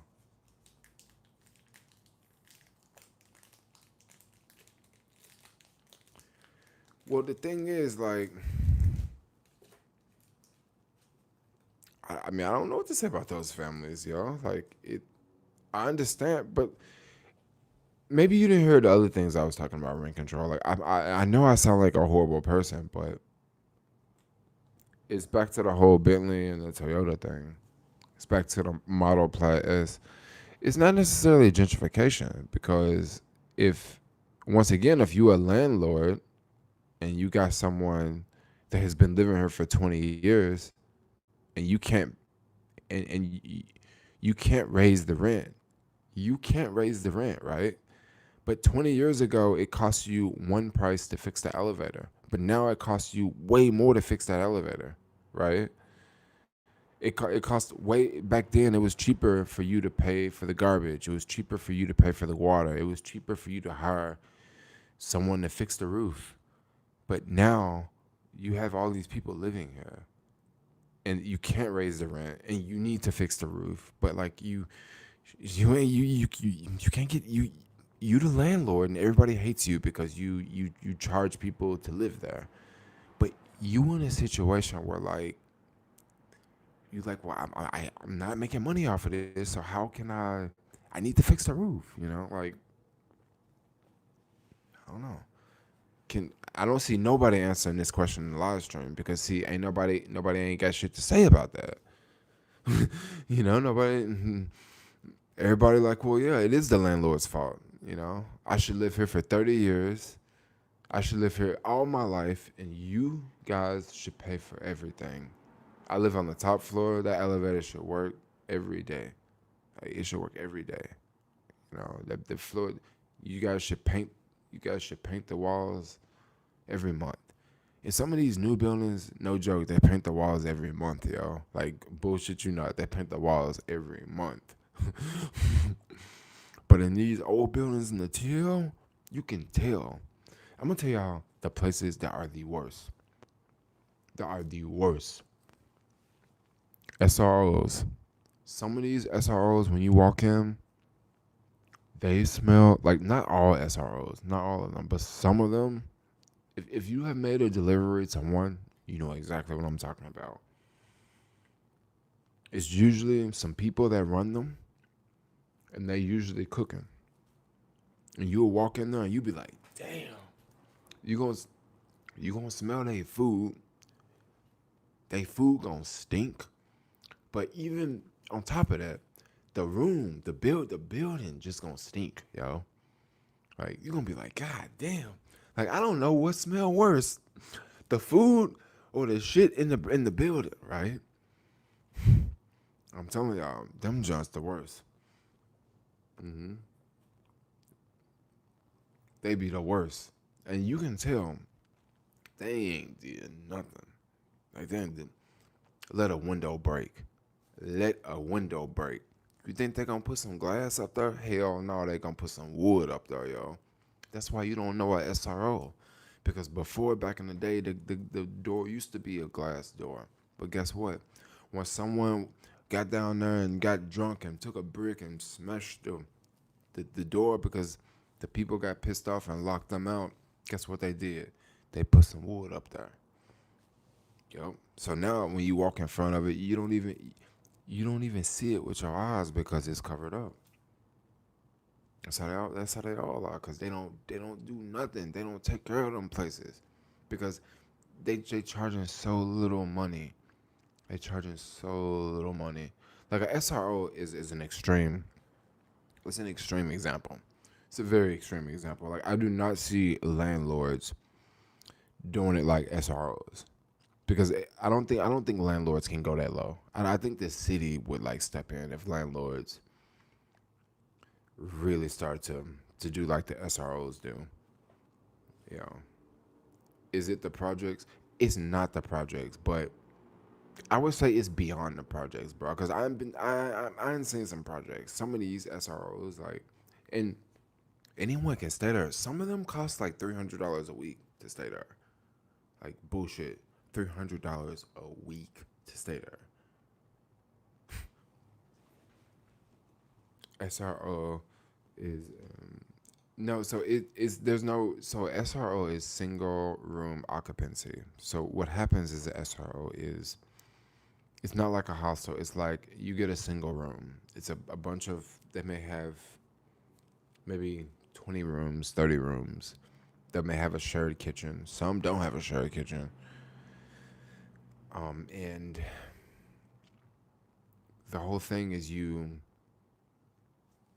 basically you rent the rooms out to people, and that's how they make money. But it doesn't fall under the rent control guidelines because you're basically paying by the week. SRO, you pay by the week. You don't pay by the month, so you pay by the week. So no, it does not fall under the same. It doesn't fall under the same guidelines for. It doesn't fall under the same guidelines for rent control, because rent control is rent with like you have to sign a lease. Are you look up under section 8? No, I don't know why people like say things like that. You should look up section 8. I'm gonna tell y'all something else that holds people back. Um, Once again, certain people would disagree with this. Certain people would greatly disagree with this, but some people would actually hear me out when I say this. I would say the San Francisco BMR program it's a really good program. It's a really good program for certain people. If you are like at a certain age in life, for example, like if you are, let's say you're 40, let's say you're 50 years old, 60 years old, rent control and SRO program is actually really good for you because you at this stage of life where like, I mean, come on, you 50, 60 years old. You know what I mean? You kind of chilling out. You know what I mean? You're not like up doing. You know you ain't finna go start a new company. You know what I mean? You ain't in your youth no more. You getting older. But someone in their 30s, for them to like get a BMR, what that's basically gonna do to them, because when you get a BMR, is basically like, you know how I'll say I'll go to a brand new building and I'll say this condo is $3,000 a month for a one bedroom. Well, if you get a BMR, you would pay $1,000 a month for the same exact place in the same building, right? But with a BMR, you have to apply through the city. You have to jump through some hoops. You have to take some classes. You have to answer some questions, and then they say, okay, we'll give you a BMR. But there's rental requirements. Now with Section 8, you have to make, I think, if I'm not mistaken, I think you have to make less than $12,000 a year, right? And you also have to have kids, and you have to be single. That's for Section 8. For BMR, it's not the same. BMR, usually you have to make anywhere from $40,000 a year up to like $100,000 a year. Now you can qualify for a BMR. Now with a BMR, you just can't make more than 100 grand a year.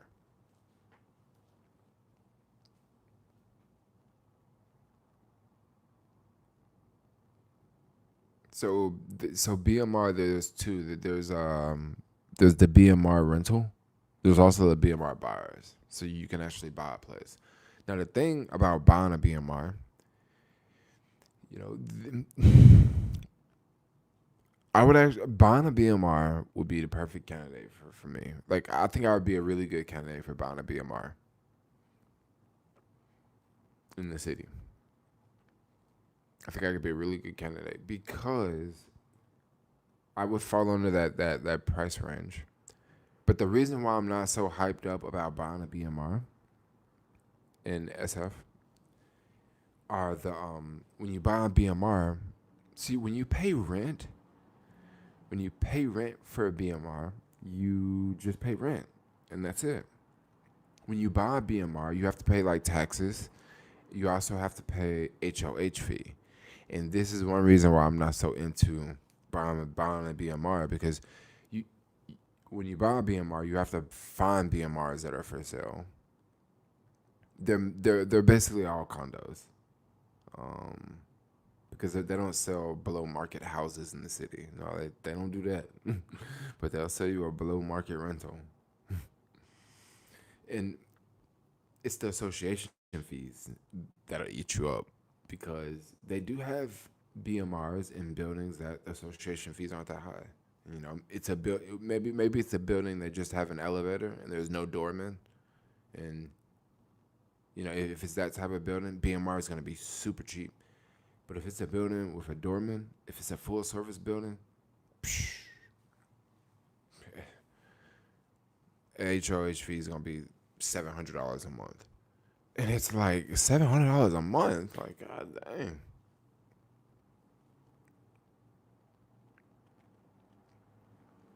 You are a wealth brother to pay all that rent. What do you mean to pay all that rent? Everything's all relative. Pay all that rent. It's all relative. Yeah, SROs are pretty good, but you kind of have to shop around, and they're not easy to shop for. Like they're really not easy to shop for, y'all.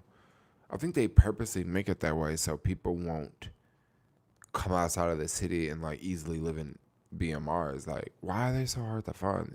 You can't just go on Google and like find up a BMR. Not a BMR, but you can't just go up on Google and find a SRO.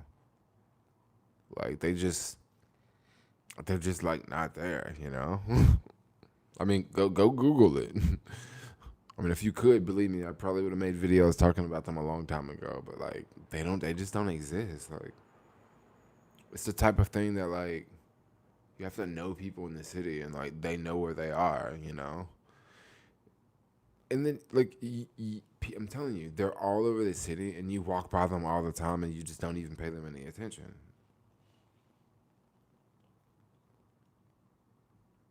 They froze the rent in NYC for 2 years for COVID. Oh yeah, it's a bunch on Broadway for sure. It's a bunch on Broadway. A lot of them, Columbus, Broadway, Soma. SROs are crappy. They have their reputation, but not all of them. Not all of them. Some of them are really nice. I think that they should do that in the financial district. We should start turning some of those office buildings into freaking housing. Because I would love to live at 555 California. Yeah, but that would be so expensive to live there. But that would be a dope place to live.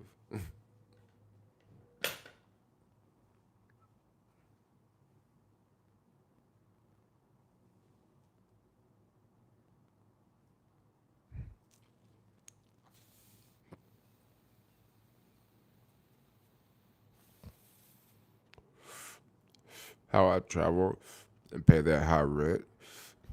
I don't. It's an illusion. So I don't. It's an illusion.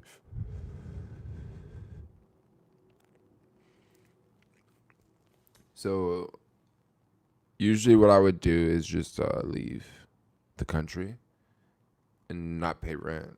So I basically live in a lot of temporary type places. Like here, I'm only staying here for a couple months. And then after that, I'm taking off. I'm going to go somewhere else. So I just live like a temporary position. If I get ready to go travel, I'm going to move out of here, put everything in storage, take off for a couple months, not pay any San Francisco rent. Mm-mm. And that's how I pull it off. But then,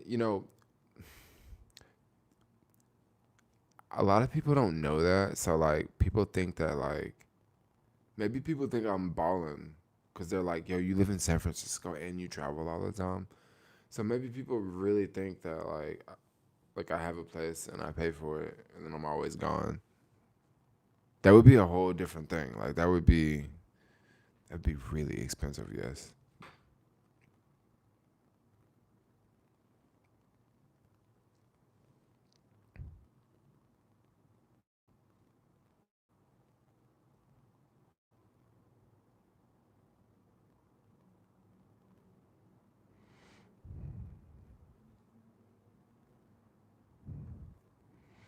What do you do, like, actually work, though? I'm curious. This is what I do for work. I just sort of hang out all day, make YouTube videos, research content, share data with companies, work for random apps. Like today I got gosh, dude, I got a really fat tip today. Today was a really good day. Today was a really good, like, literally I don't have to work for the rest of the week right now. Like, I'm happy. I literally don't have to work for the rest of the week. Like, it was amazing. I just got a tip. It was just, I'm not gonna say it, but like, it was just dope. And like, I was getting like $50 an hour today too, so that was pretty dope too. But the tip was like everything. The tip was like, ooh, you already know, Tyler. Yeah,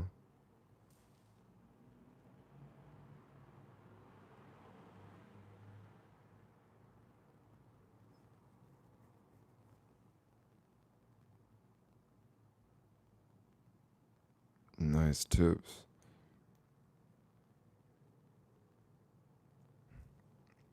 Plan on moving to Detroit. Detroit would be a place, right? I wouldn't mind living in Detroit. I mean, if I live in Detroit, like, it would be like it would be building life for sure. especially in the winter, bro. It's just so freaking cold up there in Detroit. Detroit is the hood, man. Man, it's a lot of places that's freaking hood. But I don't think it's like Detroit though. Detroit is it, right?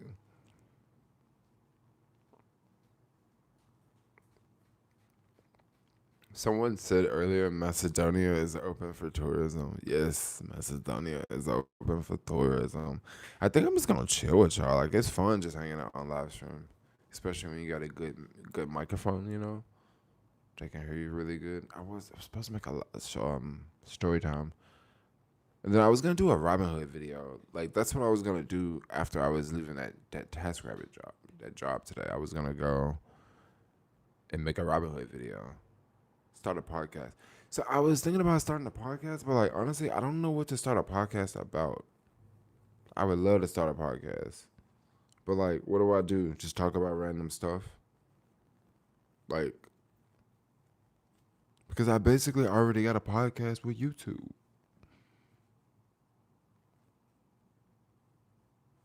Yeah, I kind of want to do a podcast. That'd be dope. My hair looking scraggly right now, especially this one. Oh, I'm gonna tighten. I know I need to tighten this one. Talk about organic living.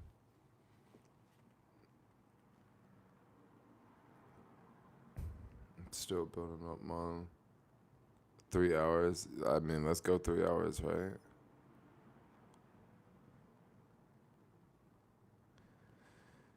Yeah, it's not too expensive to buy organic stuff in bulk. I don't really cook as much. I would rather suffer financially in an expensive neighborhood than suffer fear in a ghetto. I don't know. I would much rather be in a rich neighborhood than a ghetto for sure. That's just me though. I mean, I'd much rather be in a very, very expensive city versus a really cheap city. Oh my gosh, like, I mean, that's why I picked to live in San Francisco. I was like, oh, that's the most expensive place. Let's go there. Like, it must be the most prosperous, right? If it's so expensive. And what has it shown me? It's pretty damn prosperous. It's pretty damn prosperous. I mean, I literally made it. Yeah.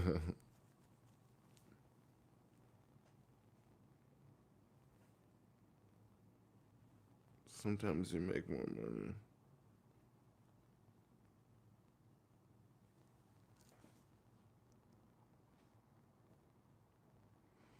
Yeah, it would be dope to do collabs. I need to I gotta figure out the whole live stream game because I like how do you have two microphones hooked up? How do you have two different people talking? Like it's just things I gotta figure out, you know.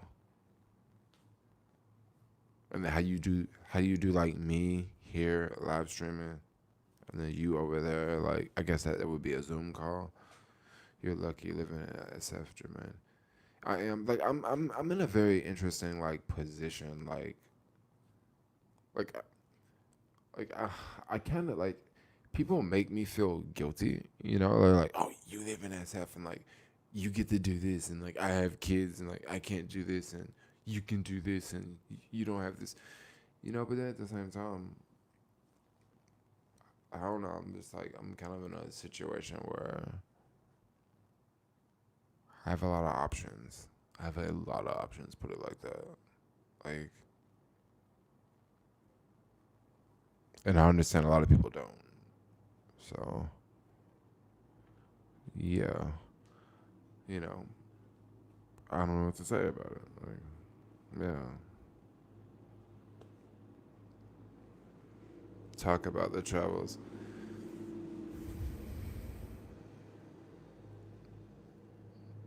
It would just be a Jermaine podcast. That's what it would be. It would just be Jermaine. We would just call it the Jermaine Show. It'll be the Jermaine podcast. Yo, right now we got the Jermaine podcast going on. We got this, we got that, we got this, we got that.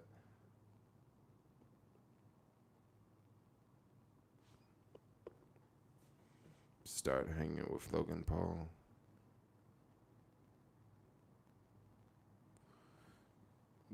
Don't have kids and poor. Mm-mm.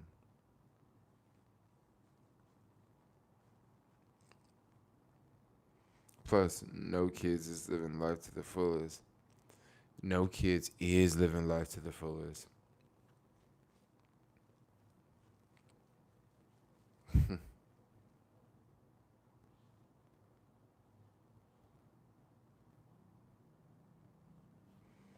Yeah, but the thing about having kids is like when you have kids, you have. I mean, I guess if you take care of them and you've loved them the right way, they're always gonna be like they're gonna love you because you're their parents. So you're always gonna have for the rest of your life if they don't die before you. They're always gonna be checking on you. They're always gonna be in your life. You know what I mean? Versus now, like I ain't got nobody in my life. You know, nothing. But when I'm old, maybe I would want someone in my life. You know, what if I'm old and like I don't have a partner? I'm 6 years old. I don't have a partner. I don't have kids. Like, the fuck am I gonna do with all my money? You know what I'm gonna do with my house and like, you know what I mean? Like, what would I give it to? You know, like what? Like, I don't know. Like, so like, there is benefits to having kids. Like, when I say I don't want to have kids, I say I don't want to have kids right now, in my life. But if there's a lot of benefits to having kids. You know, they help you out. They grow up. You watch them grow up. You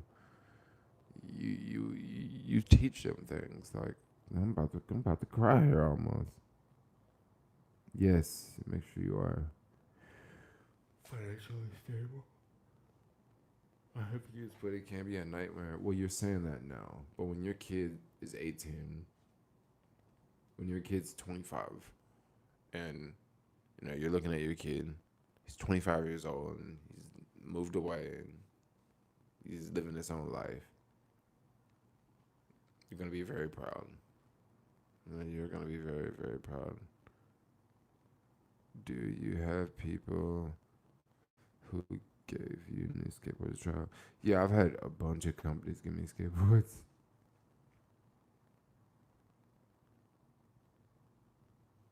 My children don't care. They will put me in a nursing home. That's messed up.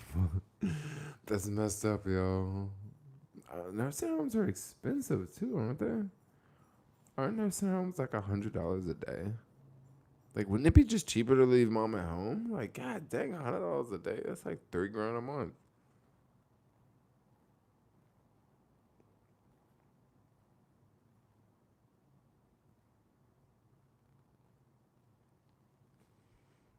Hmm. I mean, I don't know. Kids make the time go by. Kids are awesome. Kids will. Kids will, yeah, make the time go by for sure. Kids are expensive, very expensive. Kids also grow up so fast. Yes, they do. Why haven't you ridden your e-bike anymore? I crashed on it. I hurt my wrist. You can only choose to have kids if you're fertile. Yeah, I think I'm still fertile. Like, you know, like, you know, yeah. I mean, yeah, I think I can still do it. I mean, it's the same thing they do on those videos on the internet, right? Yeah, I think I can still do it. Yeah. Wish I had a kid to come and eat all this food. Ended up throwing it away due to experiment. Oh, living alone. Yeah. Save money by eating leftovers. Save money by making peanut butter and jelly sandwich. Are you still talking to that girl you were back in LA? You mean the mixed girl?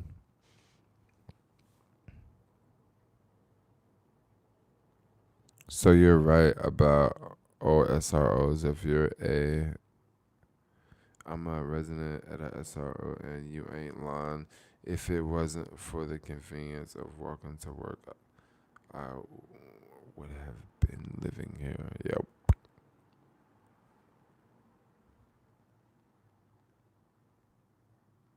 Yeah, the vegan life. Um, wow, you got a bunch of kids. 18, 18, 26, and 32. Hmm. Jermaine, you will be 55 and still alone. If you can't adopt one, yeah, you're right.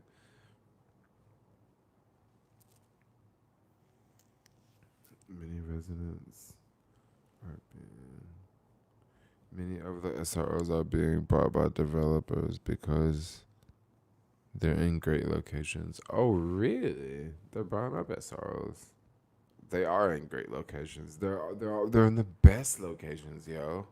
Haven't you noticed that they're all in just very key locations? Like they're all in very desirable locations. But I don't know. Are developers still going after them today? Like, are they still going after them now with the whole pandemic and there's so many new buildings going up right now. Cool, guys. I think I'm gonna get ready to end the stream because like I don't like to look at myself and y'all on camera.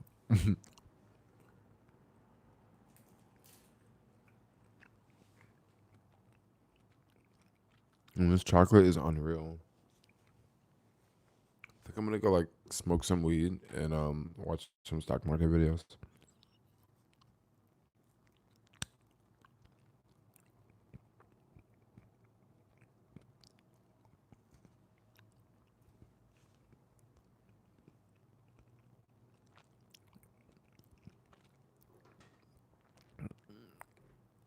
Like to the stream while the kid chatter. Green doors closed. What's the destination? I don't know the next destination.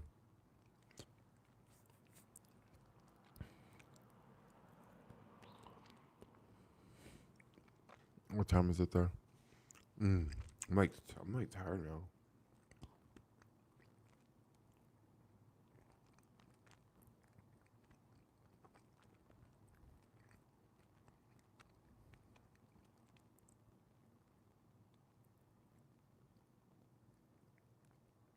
Oh my gosh, you guys see the new electric Hummer? Mm-mm. Tesla stock should go up a lot tomorrow. Cause that new electric Hummer, I haven't even looked at the stats, but I already know if it's got if it's got those GM batteries, it must not be so good.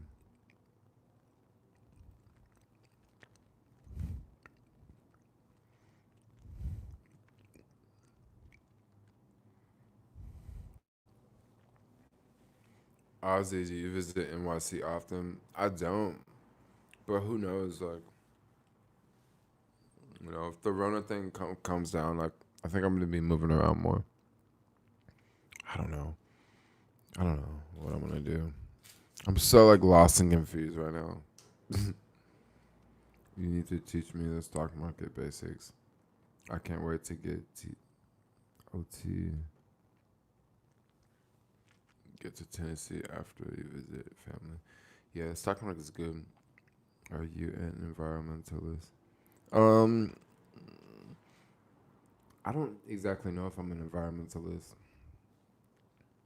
because like I'm vegan. I like the environment, but what really offsets my veganism hardcore is I like to fly around on airplanes. I just haven't done it in a long time. So how can you be an environmentalist when you love to fly on airplanes? Like, psh. Look at all those. Like, large percent of my dollars go to basically pissing on the environment flying on an airplane. So I don't know. I kind of think I'm I kind of feel like a trendsetter. No, I kind of feel like a environmentalist to a certain degree. I don't think I'm very much. I don't think I'm so much minimalistic anymore because I don't think I'm so much minimalistic because I just been buying stuff. Like I'm not traveling. I'm not living out of a backpack. So I just sit like other day I ordered 3 pairs of shoes off Amazon. You know about Yardstream? Yeah, I do know about Yardstream. That's what we would have to use to That's what we have to use to live stream. Is Apple minimalist? Well, I'm not like I don't think I'm materialistic. Like I don't think I'm like, oh, I have to have things, but I don't think I'm minimalist. But then I also like have like a home office too. So like how do you be minimalist when you're running a home office? You know, you kind of can't. Like there's certain things I'm going to need like if you look right here, there's all these freaking cords like hanging out. That's not minimal at all. But like I said, I'm running a home office, so like I need all of that shit to plug this up and plug that up, and to use this camera for this type of set, and use this thing for that thing, and so like I can't exactly be a minimalist when I'm an artist. You know, how do you be a minimalist when you're an artist, when you need things to create an art? You know, it's very easy to be a minimalist when, yeah, you can totally be a minimalist with Gucci shoes. Totally be a minimalist, yeah. Minimalist is not, it's not all about how cheap it is or how expensive it is. It's just about how you view it.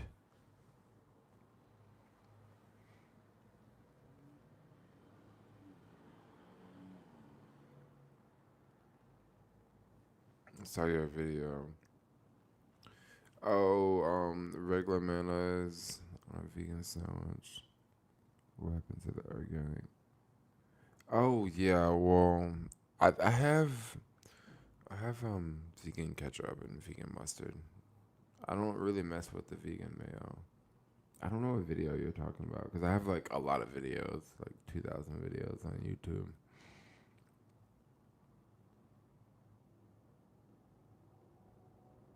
Jay, you can move in like an hour. You're a minimalist. Actually, I think I can move in less than an hour. I think if I just had like enough boxes, like if everything was in boxes, I could probably move in like like less than 20 minutes. I mean, it would just be like just taking stuff from like here, like out downstairs, and then back up. And I even have a dolly. I literally bought a dolly just so I can make things easier when I move.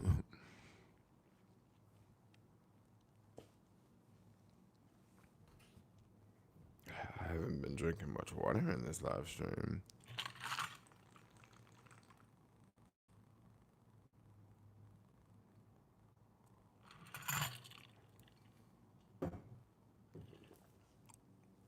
You should get a dog.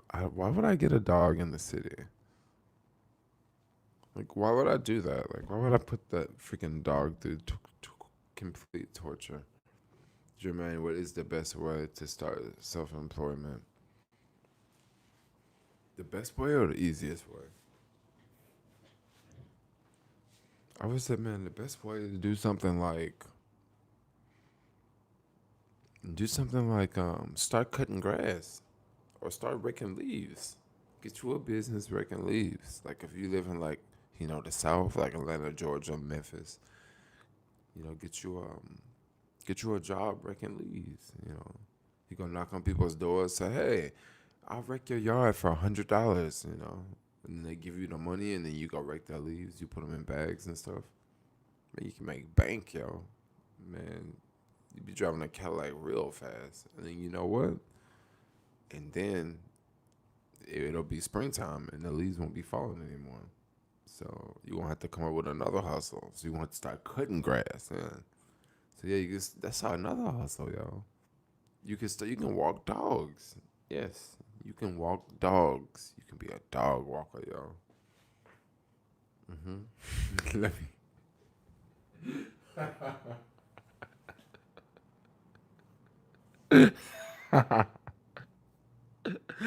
You guys are a trip. Let me rake. Let me rake you. Let me rake yo.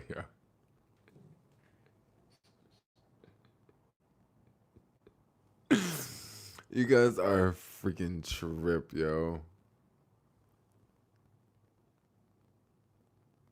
Let me rake your yard. That's a freaking trip, yo. Are you teaching how to work the stock market? Like, how do I teach how to work the stock market? You just gotta freaking put money in that. Like, I can't really like I can teach it, but like, what do you want to know? Because like I've been doing this for a minute, so like, what do you want to know? Like how to buy stocks or like how to pick companies? Because those they're both have an involvement with the stock market, but they're completely different. You know. And then also like what how are you picking companies? Are you picking companies based on like data? Are you picking companies based on you like the industry? Are you picking companies based on what's going on in the news? Are you picking companies based on like are these spec plays for you? Um, because right now like I added like some new spec plays. Planet 13 is a big spec play. I don't think I'm gonna buy any more Planet 13. Planet 13 was down like 10% today. I checked my Schwab account. I was like, ooh, that jump went down. But if Trump wins again, Planet 13 is gonna take a big hit. But if Biden wins, Planet 13 is gonna do amazing. It might be a $10 stock if Biden wins. But if Trump wins, it'll probably drop back down to like $2-3 a share. And right now I have like I have what I think my average cost is $3.30 and I have like 1,600 shares or something. And right now it's like I think it's like right around 330 or somewhere. I don't know. Someone can check it. But yeah, it really depends on like how you want to do it. Cause right now, I got a bunch of spec plays I'm on because I made a shit ton of money like 6 months ago, like 25,000 off some spec plays. So I'm just like, well, just keep doing it, you know. But it's money that I haven't sold out the markets. You know what I mean? So it's not like money I've like actually made, but it's like money I'm up like in the markets. That's a new car. That is a new car. Like, that's how much I need for the Chevy Bolt. Yeah, but see, I can't exactly teach you that because the reason why I can't teach you that is because I will tell you guys what happened. This what happened. 2 years ago, I was holding Tesla, right? And Tesla was going nowhere. And I wasn't buying, I wasn't selling, I was just holding it.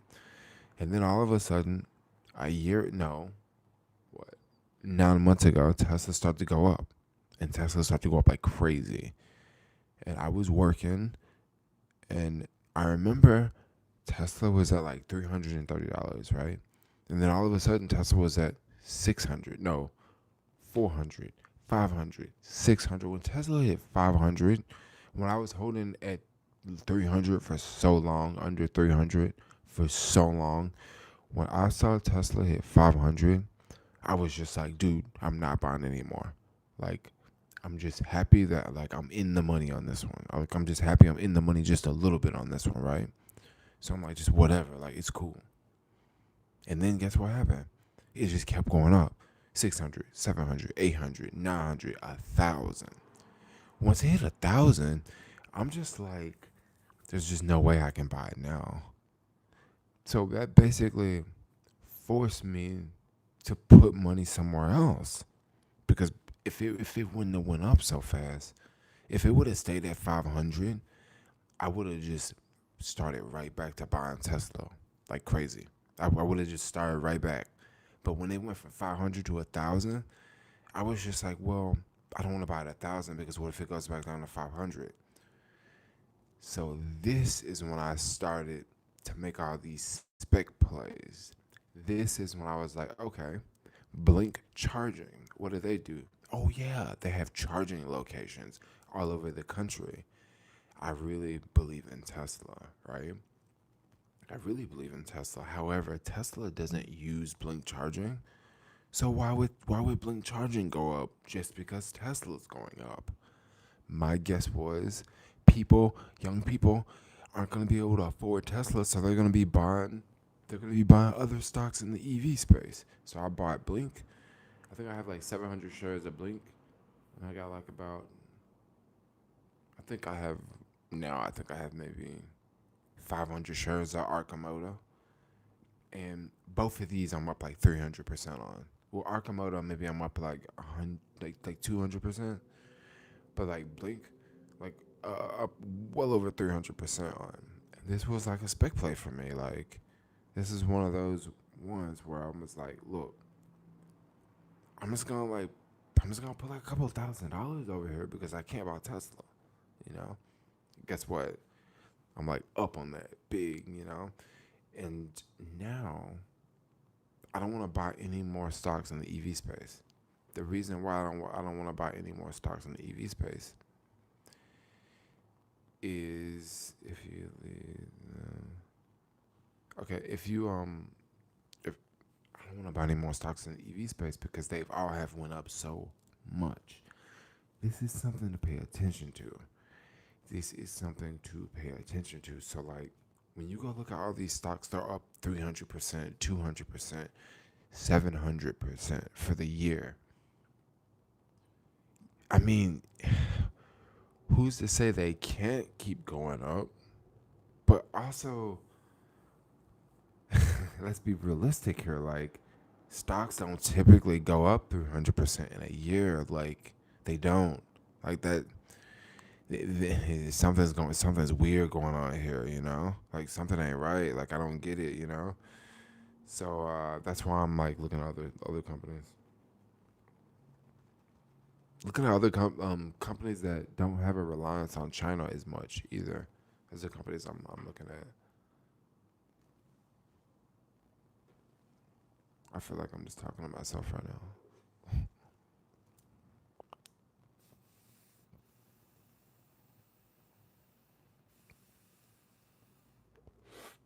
Don't you want to diversify?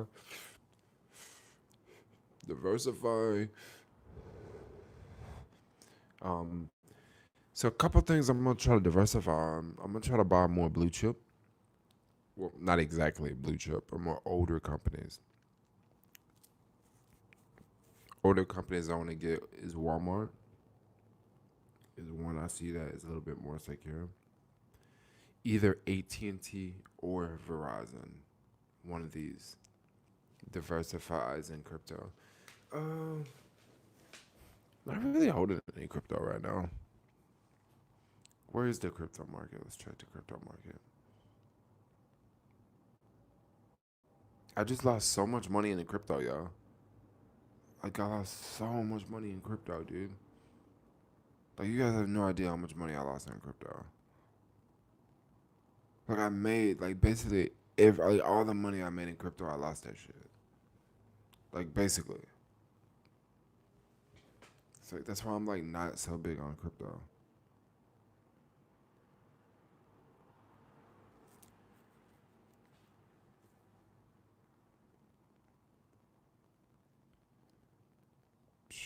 Look at that Bitcoin price though.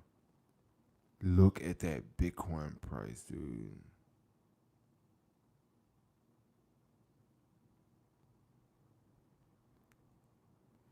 You know what? I may have to buy some crypto. I may just have to just have it just for the hell of it because shit.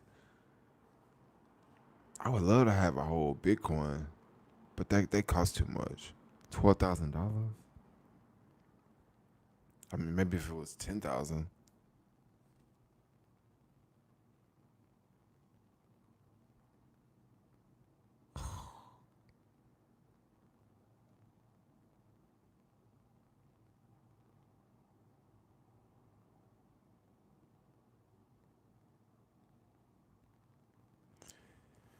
Oh no, dude, that's crazy.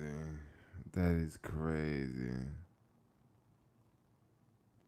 I heard the pain in his voice when he mentioned crypto. Mm. Jermaine, are you a hippie? I don't know if I'm a hippie.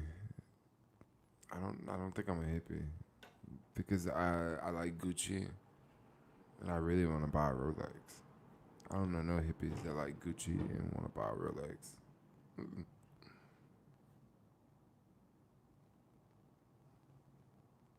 I don't think hippies like the stock market either and shit. Apple Watch J. No, the one I want costs like $10,000. This is so dope, yo. I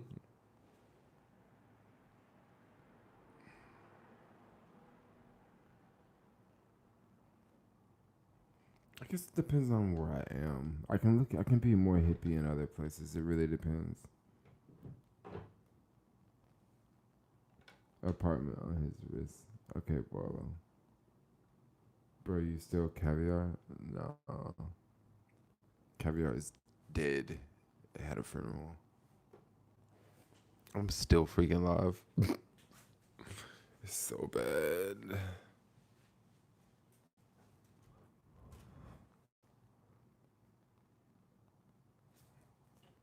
So yo, I'm not gonna leave this live up. I'm just gonna tell y'all. But what I'll do is I'll make it unlisted. So like you can still go back and watch it. However, y'all go back and watch it. But like I'm not gonna leave it up.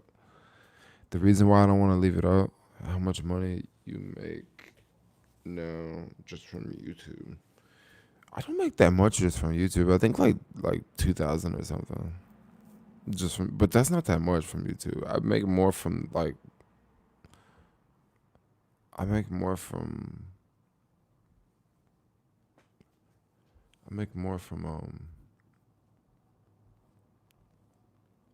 I make more from Shopify actually.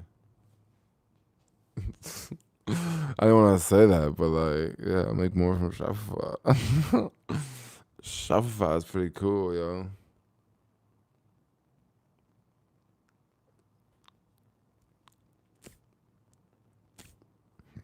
Hey, I'm gonna have masks tomorrow. I can't wait to see them.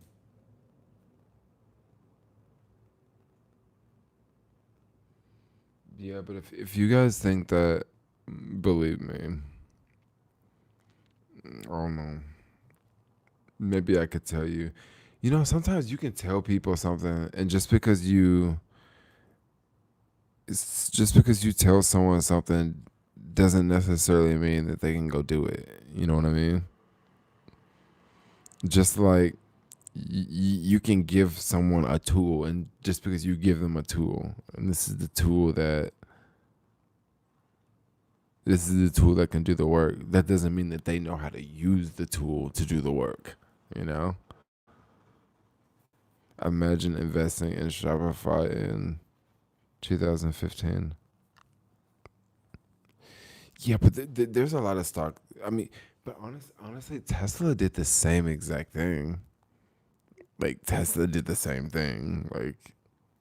Like Tesla was $25 a share when it first came out around that time.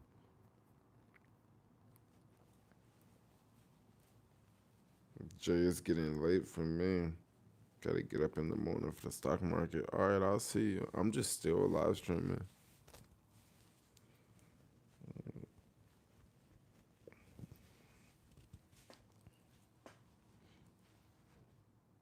I'm like super lazy. I should just cut the ceiling fan off, but I don't want to get up. Duke of Jay's channel. You could land a horse to water, but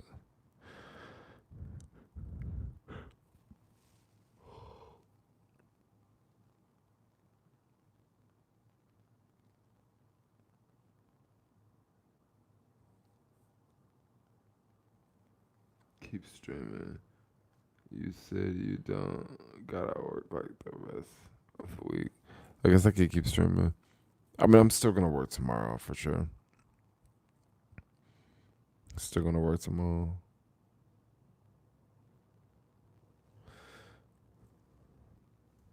Jay, how much you charge for an interview? I mean, I usually charge $100 an hour for an interview, but, but, if it's coaching, like I'll do 25 an hour if it's coaching. Usually I'd like to do 50 an hour for coaching, but I do 25 an hour. But I have a lot of interviews, believe it or not. What's the record longest live stream? I think I did like a 5 or 6 hour live stream in New York once. I was like literally in the street the whole time live streaming. Like not in the street, but like walking, going places, going to parks, going here, going there. Anybody who want anybody who wants to know the real game on the stock market, go to Conjun Brothers Spotlight, who's making massive paper off stock markets. There's a lot of people making dude. Dude, if I just showed y'all my account this year, like y'all would be surprised. Like this year hasn't been a hard year to make money in the stock market. Like I'm telling you, like it hasn't been a hard year. I mean, so many stocks I'm up 300% on. Like it's insane. Like I can just go to my Cash App right now and just click on just random stocks, right? Okay. Like this year, everybody is a financial expert. Expert, I'm telling you, because everybody's right. So like right now, look at this. So this Cash Out is Tesla, right? And my Cash Out, look at that investment. What $600? $662, right? And then here gain $2,982, right? And then here, like that's just Tesla. Let's go to Beyond Meat. This is another one. My investment is 586. Total gain 649. Like that's more than 100%. That Tesla is like that's like 700% in this account. Look, Peloton. This is one I bought in March. Okay, March. I spent $175. $175. I turned that $175 into $651 in since March. Like literally, it's every stock in this account.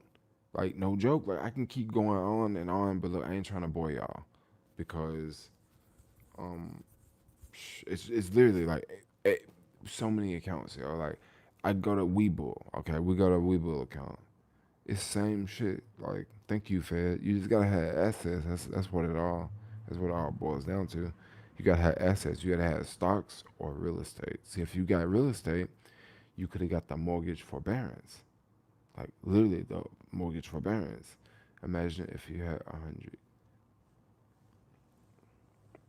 Yeah. Well, I mean, I'll have 100K in Tesla very soon. Just gotta keep going up. Just go up just a little bit more. Yeah. So here go another one. Oh, I actually might want to sell this one. No, it's cool. I got some Beyond Meat stock in this one. Average price 21, no, 27. It's trading at 177. 100K in Tesla.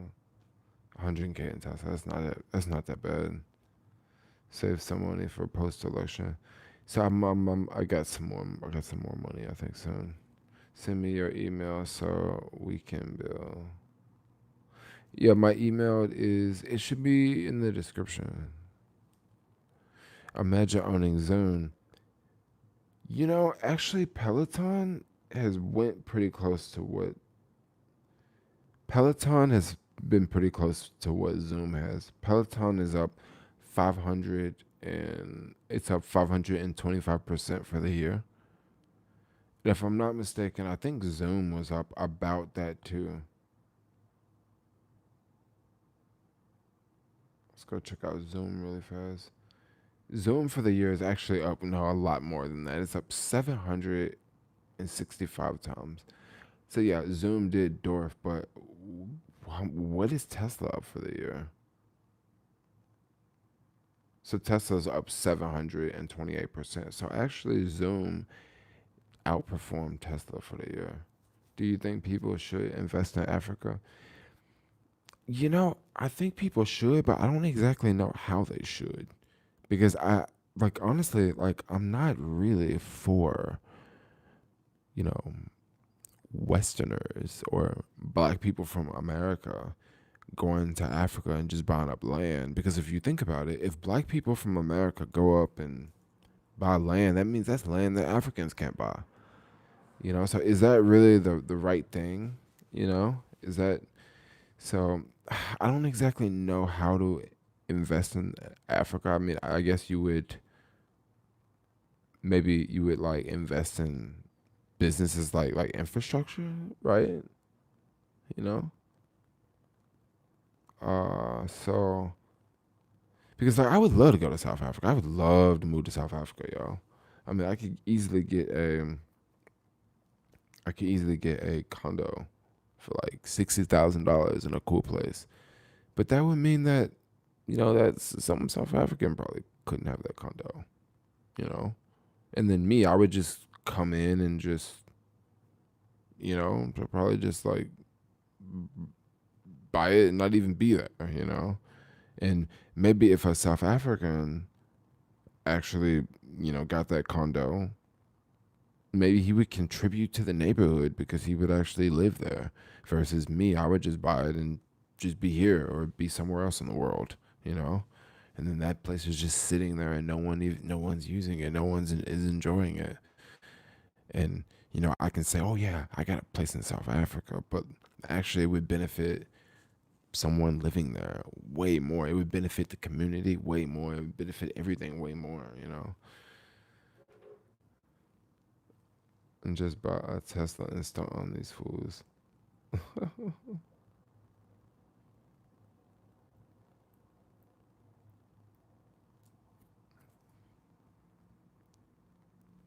Gotta go pee. Ready for the morning. Peace out, Jay. All right, peace out, 410.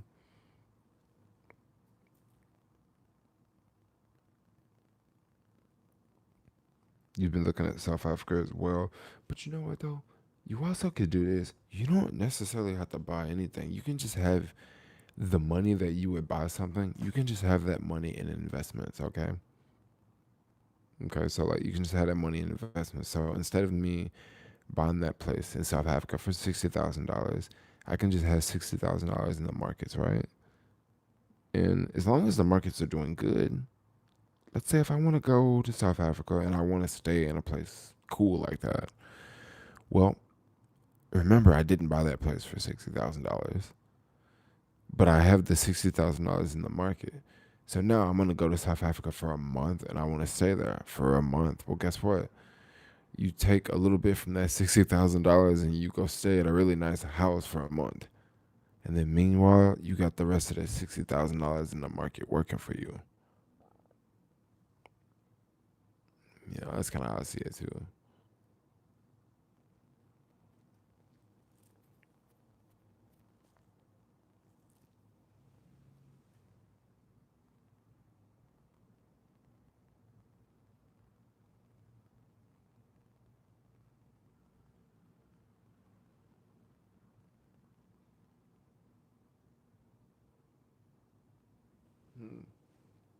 I think I'm gonna We're at 3 hours now.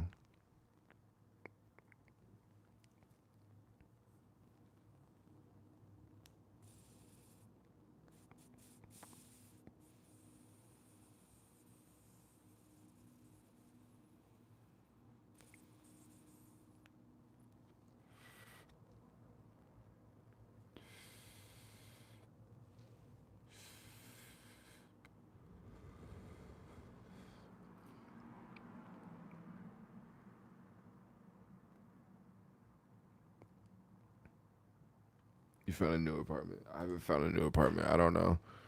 Do you have all your money in stocks? You don't like the central banking system. Pretty much all my money is in stocks. Well, I don't like to keep money in the bank. No, I like to keep money in the bank.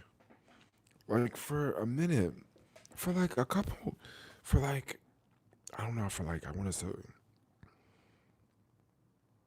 for like 3 months, I had like $13,000 in the bank for 3 months, and then I just like for like one day I just woke up and like was like, nah, man, this is a bad idea. And I just like transfer like basically all of my money out of the bank.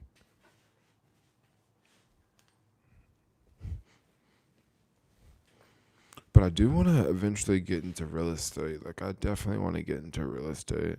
I rent a studio at 7 apartments.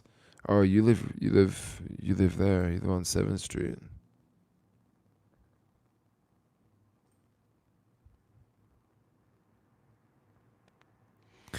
How do you rate the X-Ray Flex board? Is it a good board comparable to Boosted? Okay, so like, believe it or not, it's actually a really good board. It's a really good board. It is comparable to Boosted.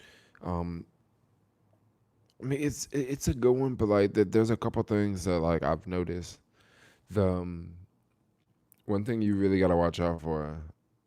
This happened. The board ran away from me twice, but like once I was like on this balcony.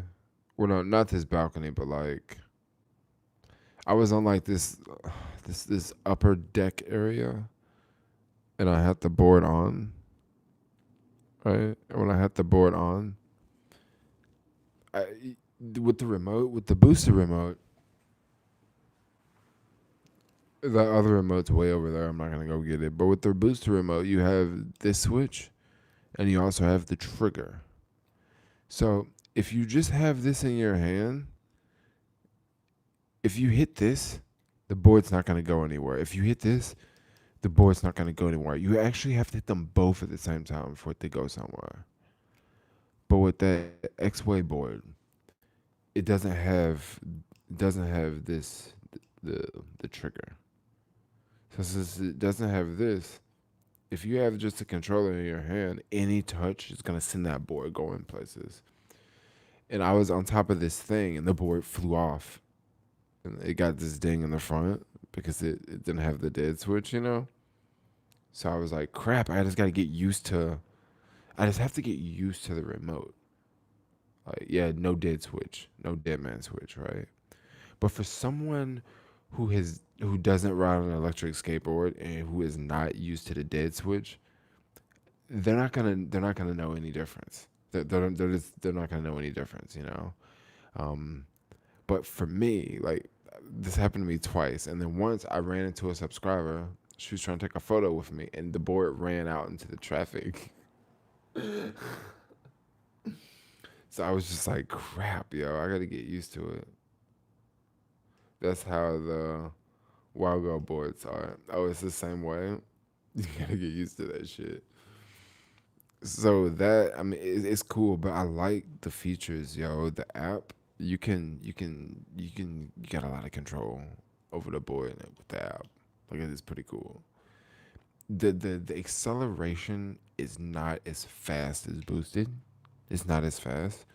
The braking, you can tune the braking. I haven't really started to tune it yet, but you can straight. My man got onto it, bro. It was cold today, bro. Um, this man got me tripping. But anyway, my man got on too.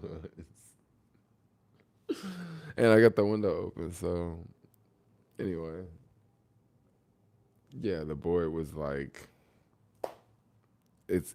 I gotta work with the break in. That's what we gotta do. Cause the break in, like when you first touch on the break in, it's cool. The break in's good. And then when you get like halfway into the break in, man, that jump really start to stop. You be like, whoa, too much, you know?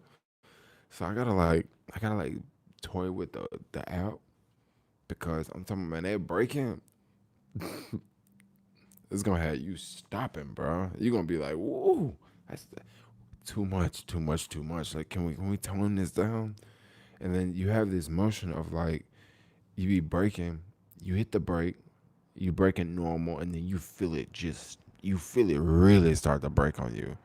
And then you almost want to let back. So you go through this motion like this. You going full speed, you slowly braking. Then you braking fast, and then all of a sudden you taking your finger off the brake, and when you taking your finger off the brake, and then you rolling back again.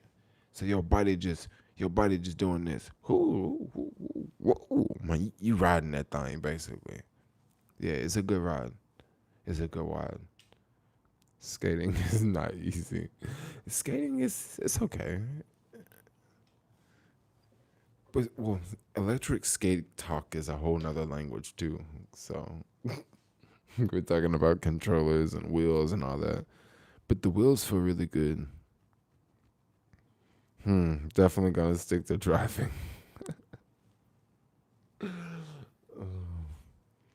What kind of skating? Rollerblading. Yo, Alex, what's good over there? I see you in the stream. Where's the cheesecake? I mean, you see how long this video is? I mean, you think the cheesecake's still gonna be around? I mean, I got some of these unreals. It's hot out here. Really? It's hot over there? It was hot earlier. So like this morning it was cold. I had two hoodies on. Had my electric coat on. Had that junk on.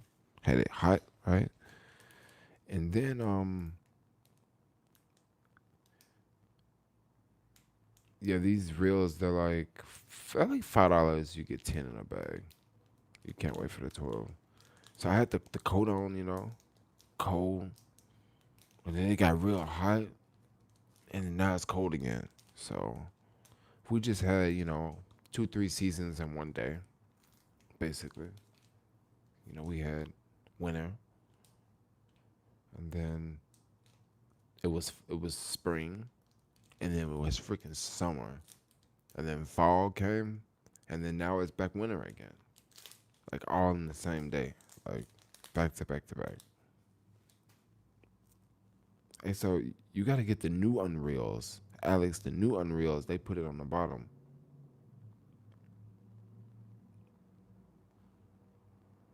Unreal.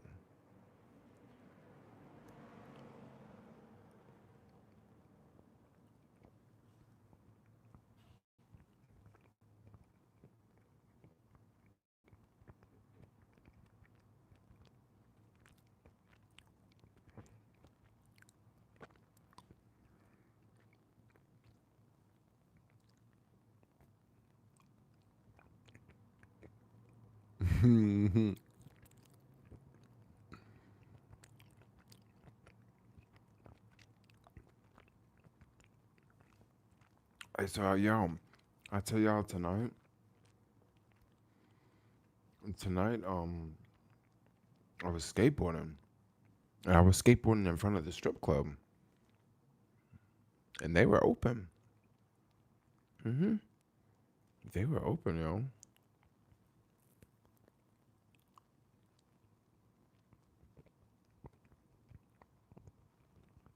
hmm They were open. Yeah, SF is just like, and it was kind of crazy because I was Like I was skating, and I'm so used to that neighborhood just being dead, because before that neighborhood was like lit. I mean, before like it was just always people in front of the strip clubs, always a bunch of motorcycles and Ubers dropping people off and people standing outside smoking cigarettes and stuff like that. And then it was also like a restaurant down the street and another restaurant and then another restaurant across the street and a hotel just right there. Like it was just a lot of action. But for the longest, that whole block has been closed. I even think if I'm not mistaken, I think the hotel was closed. Like literally, everything was closed down. Like no takeout food closed down. And now the strip club was open because when I went by, it was lit up. Like I was like, damn, this motherfucker looked like a casino over here. Like Fred was so lit, I thought I was in Vegas. I was like, cause it's been so long since they had the lights on that I just thought that I didn't even know. Yeah, but they got they got lap dances at the buffet. Or a strip club asking for a friend. This the Gold Club. Yeah, the Gold joint. They had the blue lights on outside. I mean, it was just lit up. I said, man, that place looked like a place I'd want to go. It was just very inviting. You know what I mean? Like, I'm like, man, these people can sell things. I tell you. I mean, it was just like, come on in. It was three security guards outside, and when I was skating, I was like, hey, y'all back open? And they said, yeah, man, come on in. I was like, man, I'm on the way to the house. I couldn't believe it. It was a good one though.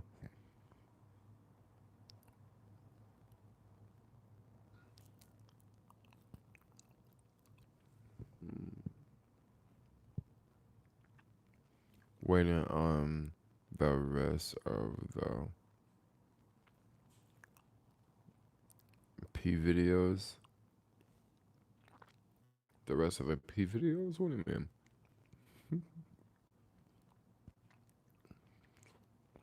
Where you gonna put your booster boy? I don't know.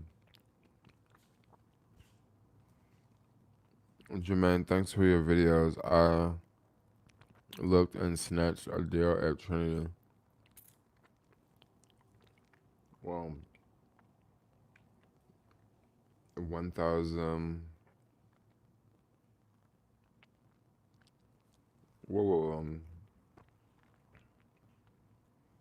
1,500 a month at Nima. Did I see that?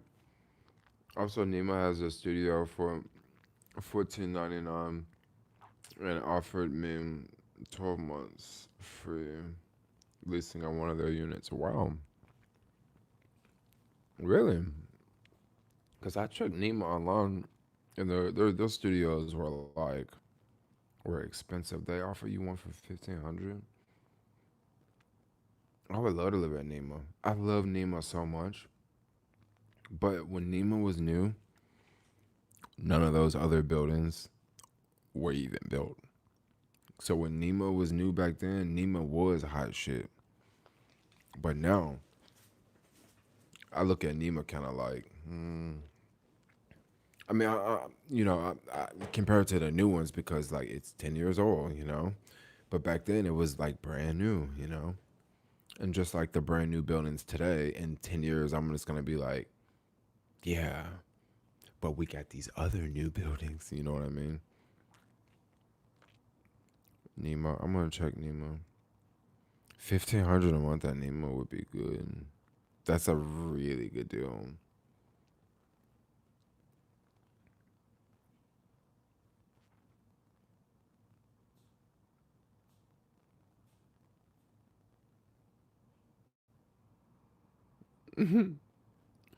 Alex, you a trip. I'm gonna boost it. Boost it. Come let's get a laptop. Boost it. Come and get a laptop. So the thing with Trinity is that 333 eighth for 1,100 for a one bedroom. That's not. Is that a really good? Is that a good deal? I guess it is a one bedroom. It's not a studio. and it's brand new. That's another selling point that they got. But do they have washer and dryer in the unit? I don't know if they have washer and dryer in the unit at 3338. But then how can they say it's luxury if there's no washer and dryer in the unit? Because I looked at that studio at 333 8th Street, and they said it was a luxury unit, but it did not have a washer and dryer. And I'm just thinking like, so how do you call it luxury if it didn't washer and dryer? Huh?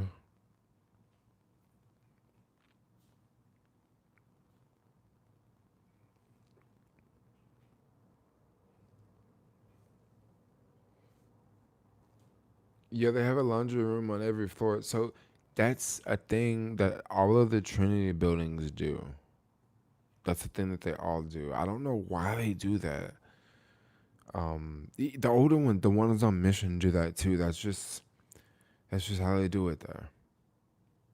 And if I'm not mistaken, I don't think any of the Trinity buildings have pets either. Like I think that's another one of their things too. Amenities are great, but at a cost. So I totally agree with that. But the thing that I'm pick the thing that I'm picking fingers with them is they call it luxury. Okay,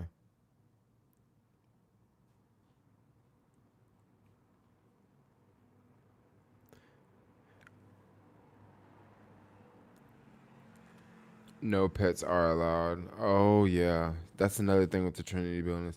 See, you guys have, I don't know if you guys have noticed, but like I've said a lot of things about the Trinity buildings in videos. Like I've said a lot of things about like how I kind of don't like the Trinity buildings because they're kind of rinky dinky. This is what I'm talking about.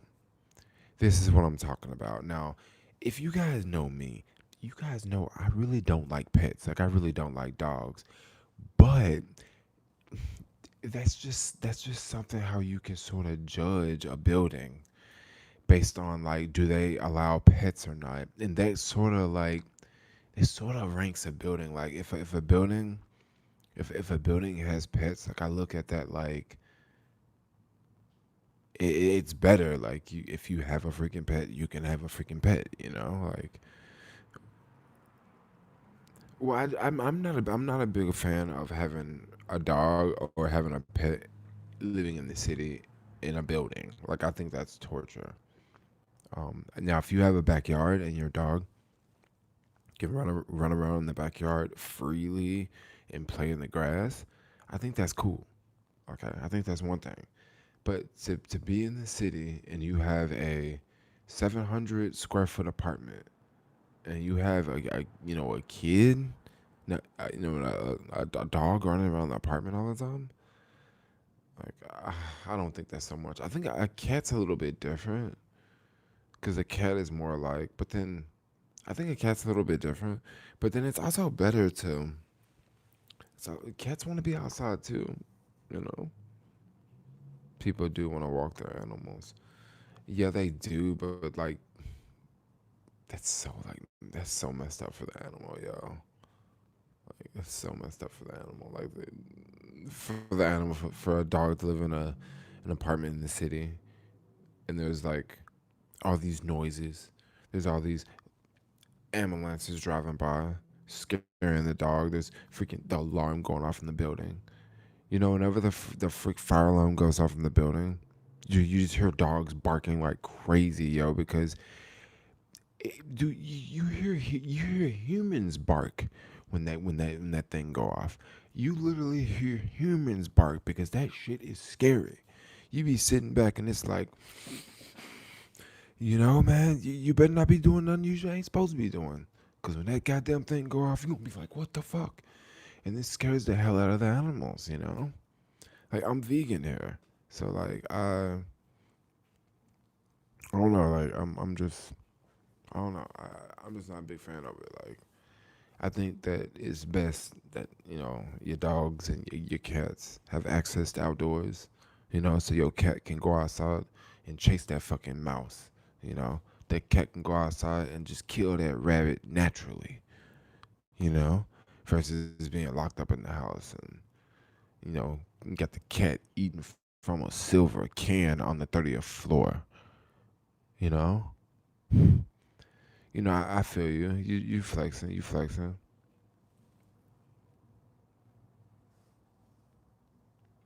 You also inspired me to get a boosted board. I'm about to purchase a Mini X. Should I get refurbished? Is $100 less from the official website. Where would you recommend I buy? So you can't get it from the official website, but like you can also look online too. But I don't know how you feel about getting used or not. And if it's your first time, maybe it would be better to get new. What type of music you listen to? Uh, I listen to I listen to like a lot of hip hop for the most part.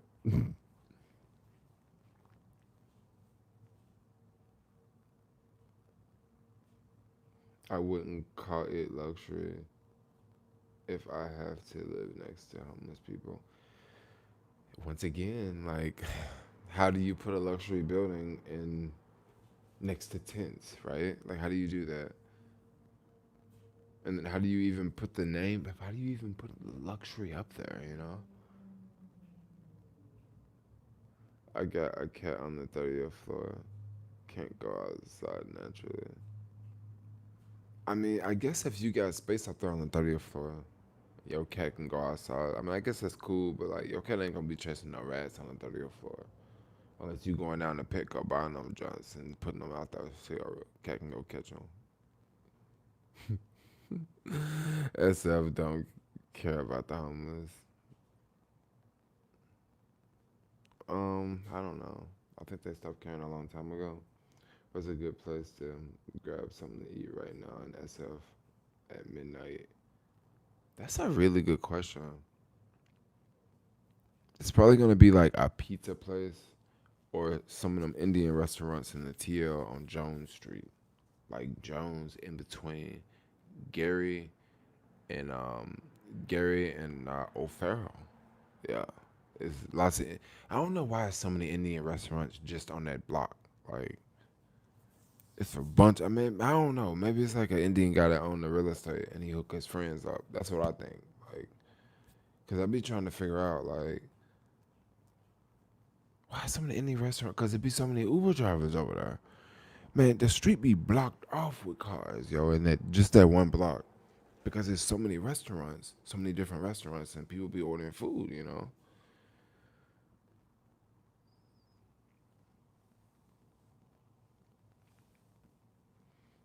What else? Taco Bell is open, but you probably don't want no Taco Bell right now.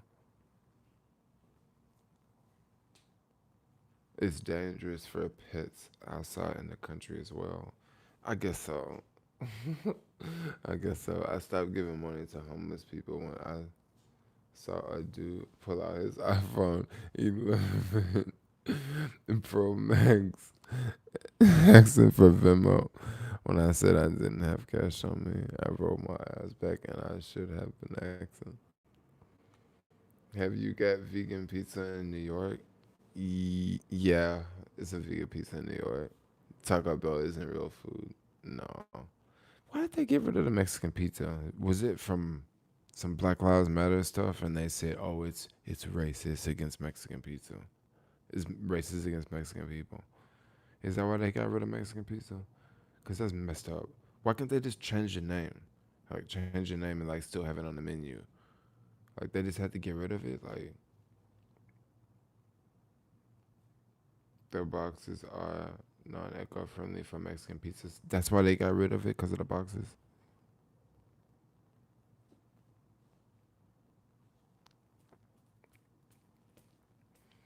Yeah, it's kind of sad with the people asking for money on the trains. But I try not to take the trains too much. But like when I go to Oakland, like, I take the train. When I go to East Bay, I take the train.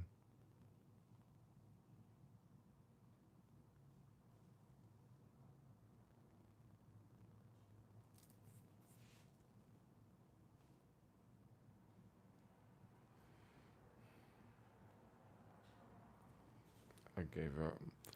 I gave money to a woman because she carried a baby. Hook 'em up. There's a lady that's always outside of Target. It's the same people. I don't get it. I do get it. They just at work. SF is still a ghost town. I want to check out this thing at Nima though.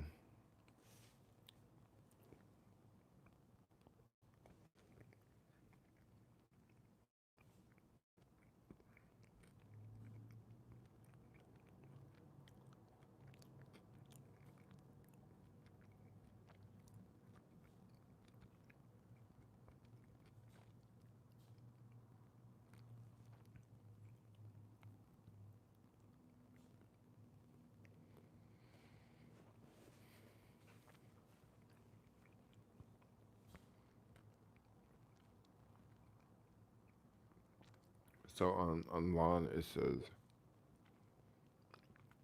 2,700.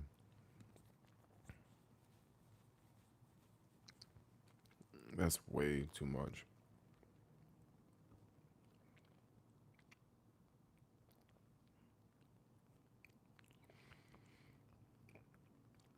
See, the problem, what's going on with Nima is this. They probably tried to hold out. No, it's iPhone 11. They probably tried to hold out. And then now they're just like, well, we're just going to keep holding out. Or we're just not going to change our prices. Because maybe they just offer you that rate because you came in person. Because when I went there, I didn't look at a studio. I looked at a 2-bedroom. And I also went like 2 months ago.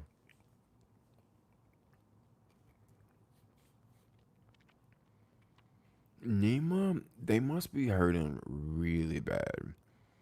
The reason why they must be hurting really bad is because of their location.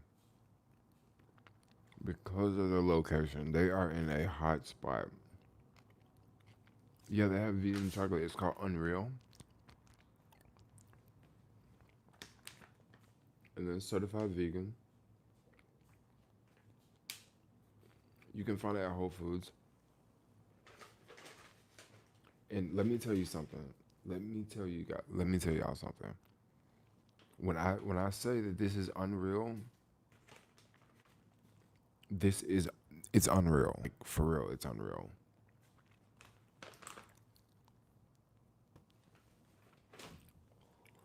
Yeah, it's kind of expensive. They're like I think they're like $5 and you get like 8 pieces or something. So it's definitely way more than Reese's. But it's really good chocolate. Like it's really good chocolate. Oh my gosh, it's really really good. Smooth. It's the type of shit that you eat, for Valentine's. Real good, real good chocolate. Make you want to lick your. Ah, yes. So much better than Reese's.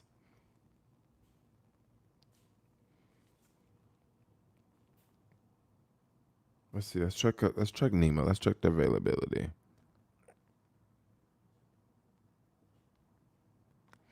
Well, you know what? It is more. It does cost more. The reason why it costs more is because it's not like mass produced. Like it's not mass produced like. It's not mass produced like Reese's is. It's made in a really small batch, so that's why it costs more. But yeah, this is true.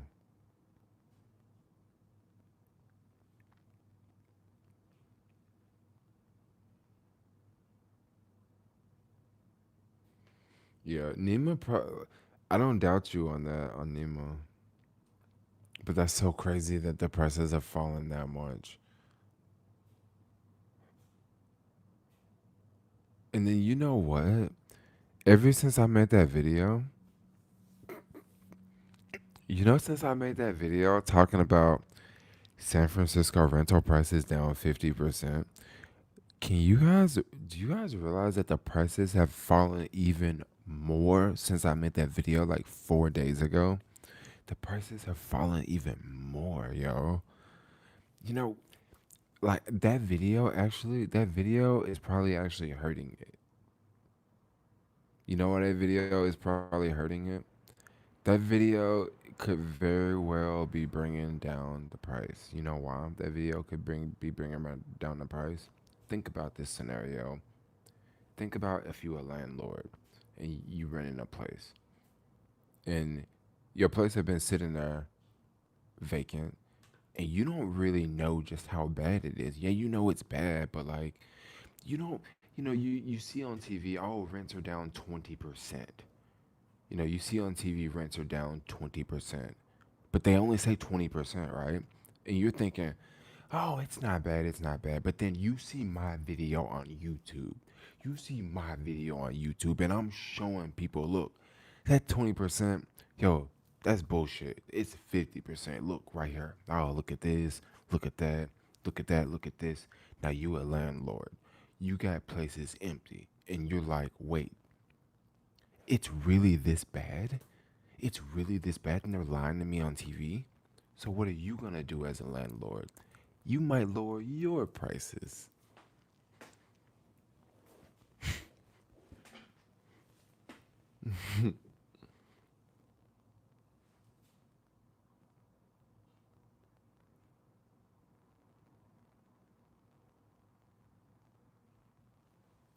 Yeah, the prices have really dropped. No joke about that. They have really dropped. They have they have really dropped. Now don't get me wrong, you can still find $5,000 one bedroom apartments. You can still find them. They still exist. You know. Yeah, I mean I still see them.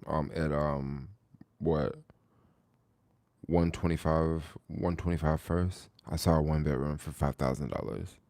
You know, and someone will probably still buy that. Like, still probably rent it because it was on. I think it was on the 57th floor. So like, I mean, some baller will get that. I mean, come on, 57th floor. But prices have really come down a lot.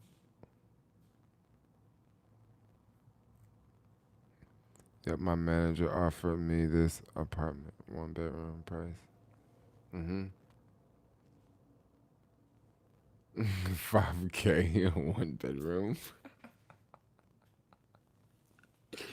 Yeah, man, this is the city, yo. That's cheap. No, it's not. No, it's not.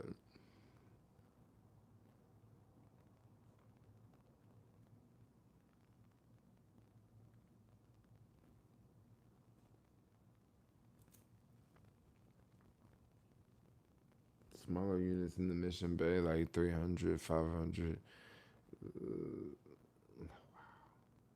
Less than when I locked up for 14 months. Oh, I see.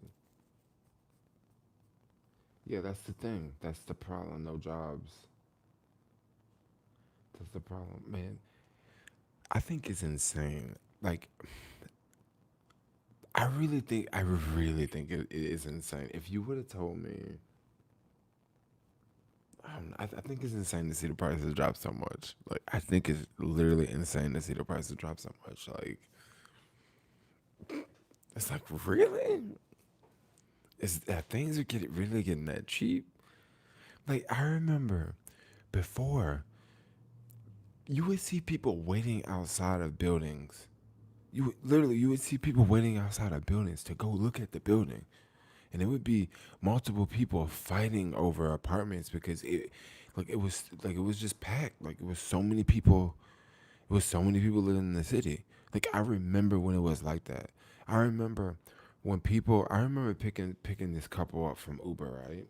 Like, I was driving Uber, and this was in Nob Hill because it's only certain neighborhoods in the city where you see people standing in line to look at apartments. It's in like Nob Hill, Russian Hill. These are these neighborhoods that are like, it's like your traditional San Francisco house, your traditional San Francisco neighborhood. It's up in the hills, and it's it was very desirable, right? People would you would drive by and see like 10 people waiting outside, and you see one real estate agent, right?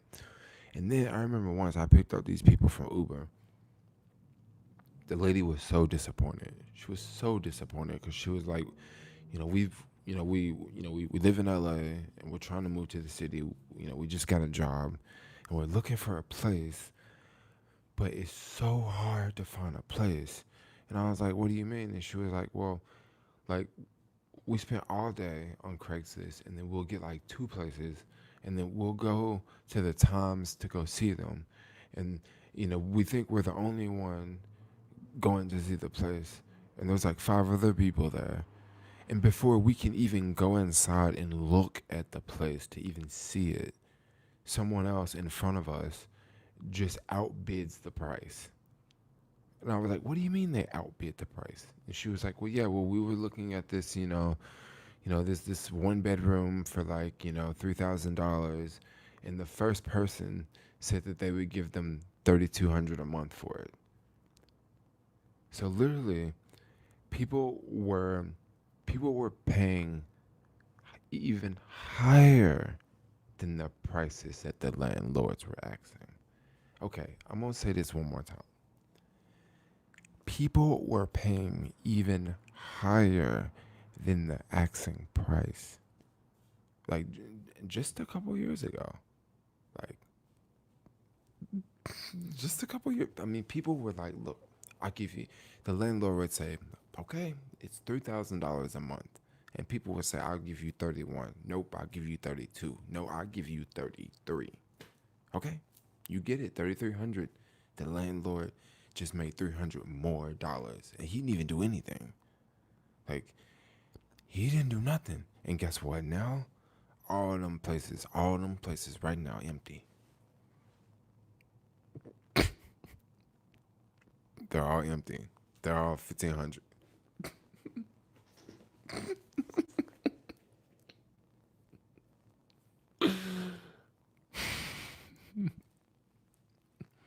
I watched it like both ways. Like I watched people fighting over them, and now I'm watching them. Now I'm watching people fighting over movers. 1,500, yo. Landlord was getting him 33. Now he ain't even getting 15. He ain't even getting 15 now because it's empty.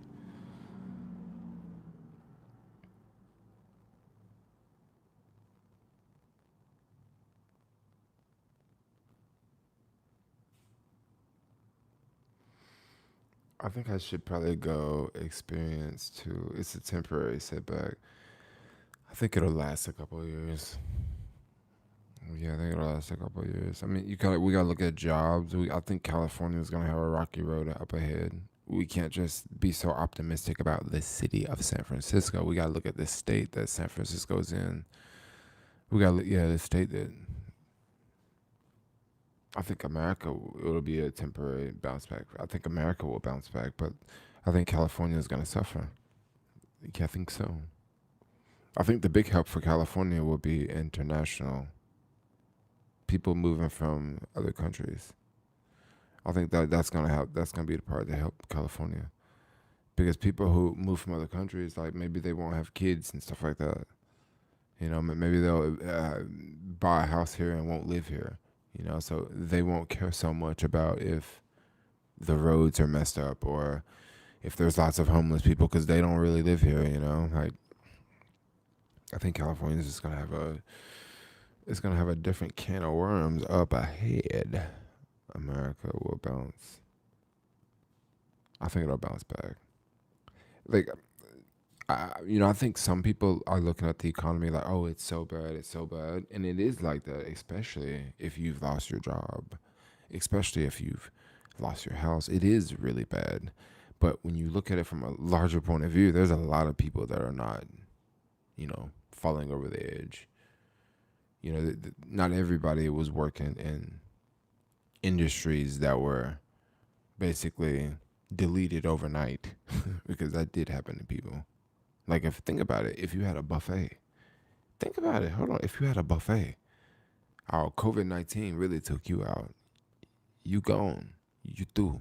If you had a buffet, think about it.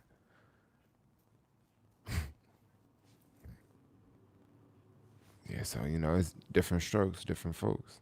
Hey Jermaine, do you think Biden will win the election? What I think is gonna happen is think about what happened the last time. Just think about what happened last time. So last time everybody thought Hillary was gonna win, and then just out the blue, they pulled this sheet out and they said fucking Trump won. They like they did some magic on the stage. They pulled this sheet out and bam, Trump won. So I don't know if that's gonna happen this time, but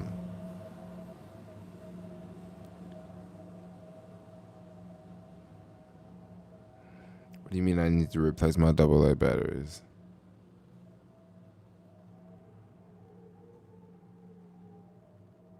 Hillary was favored to win at 92.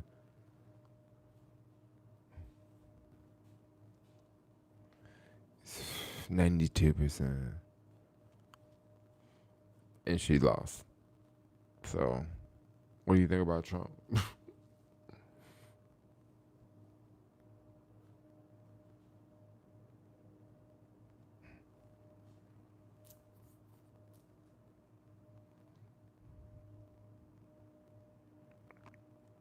Just look at the Ohio polls. What's going on with the Ohio polls?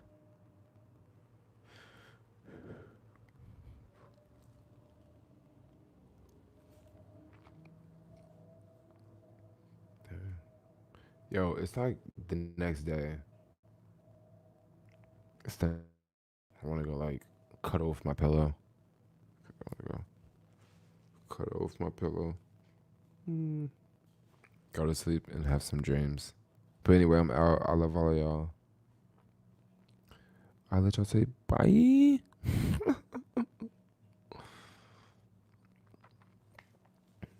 Night. Get you a chick. Shh. I gotta find one. I'm looking though. Bye bye. Jermaine doesn't care about politics. I don't know. They're all puppets. Like, we already know what they're gonna do.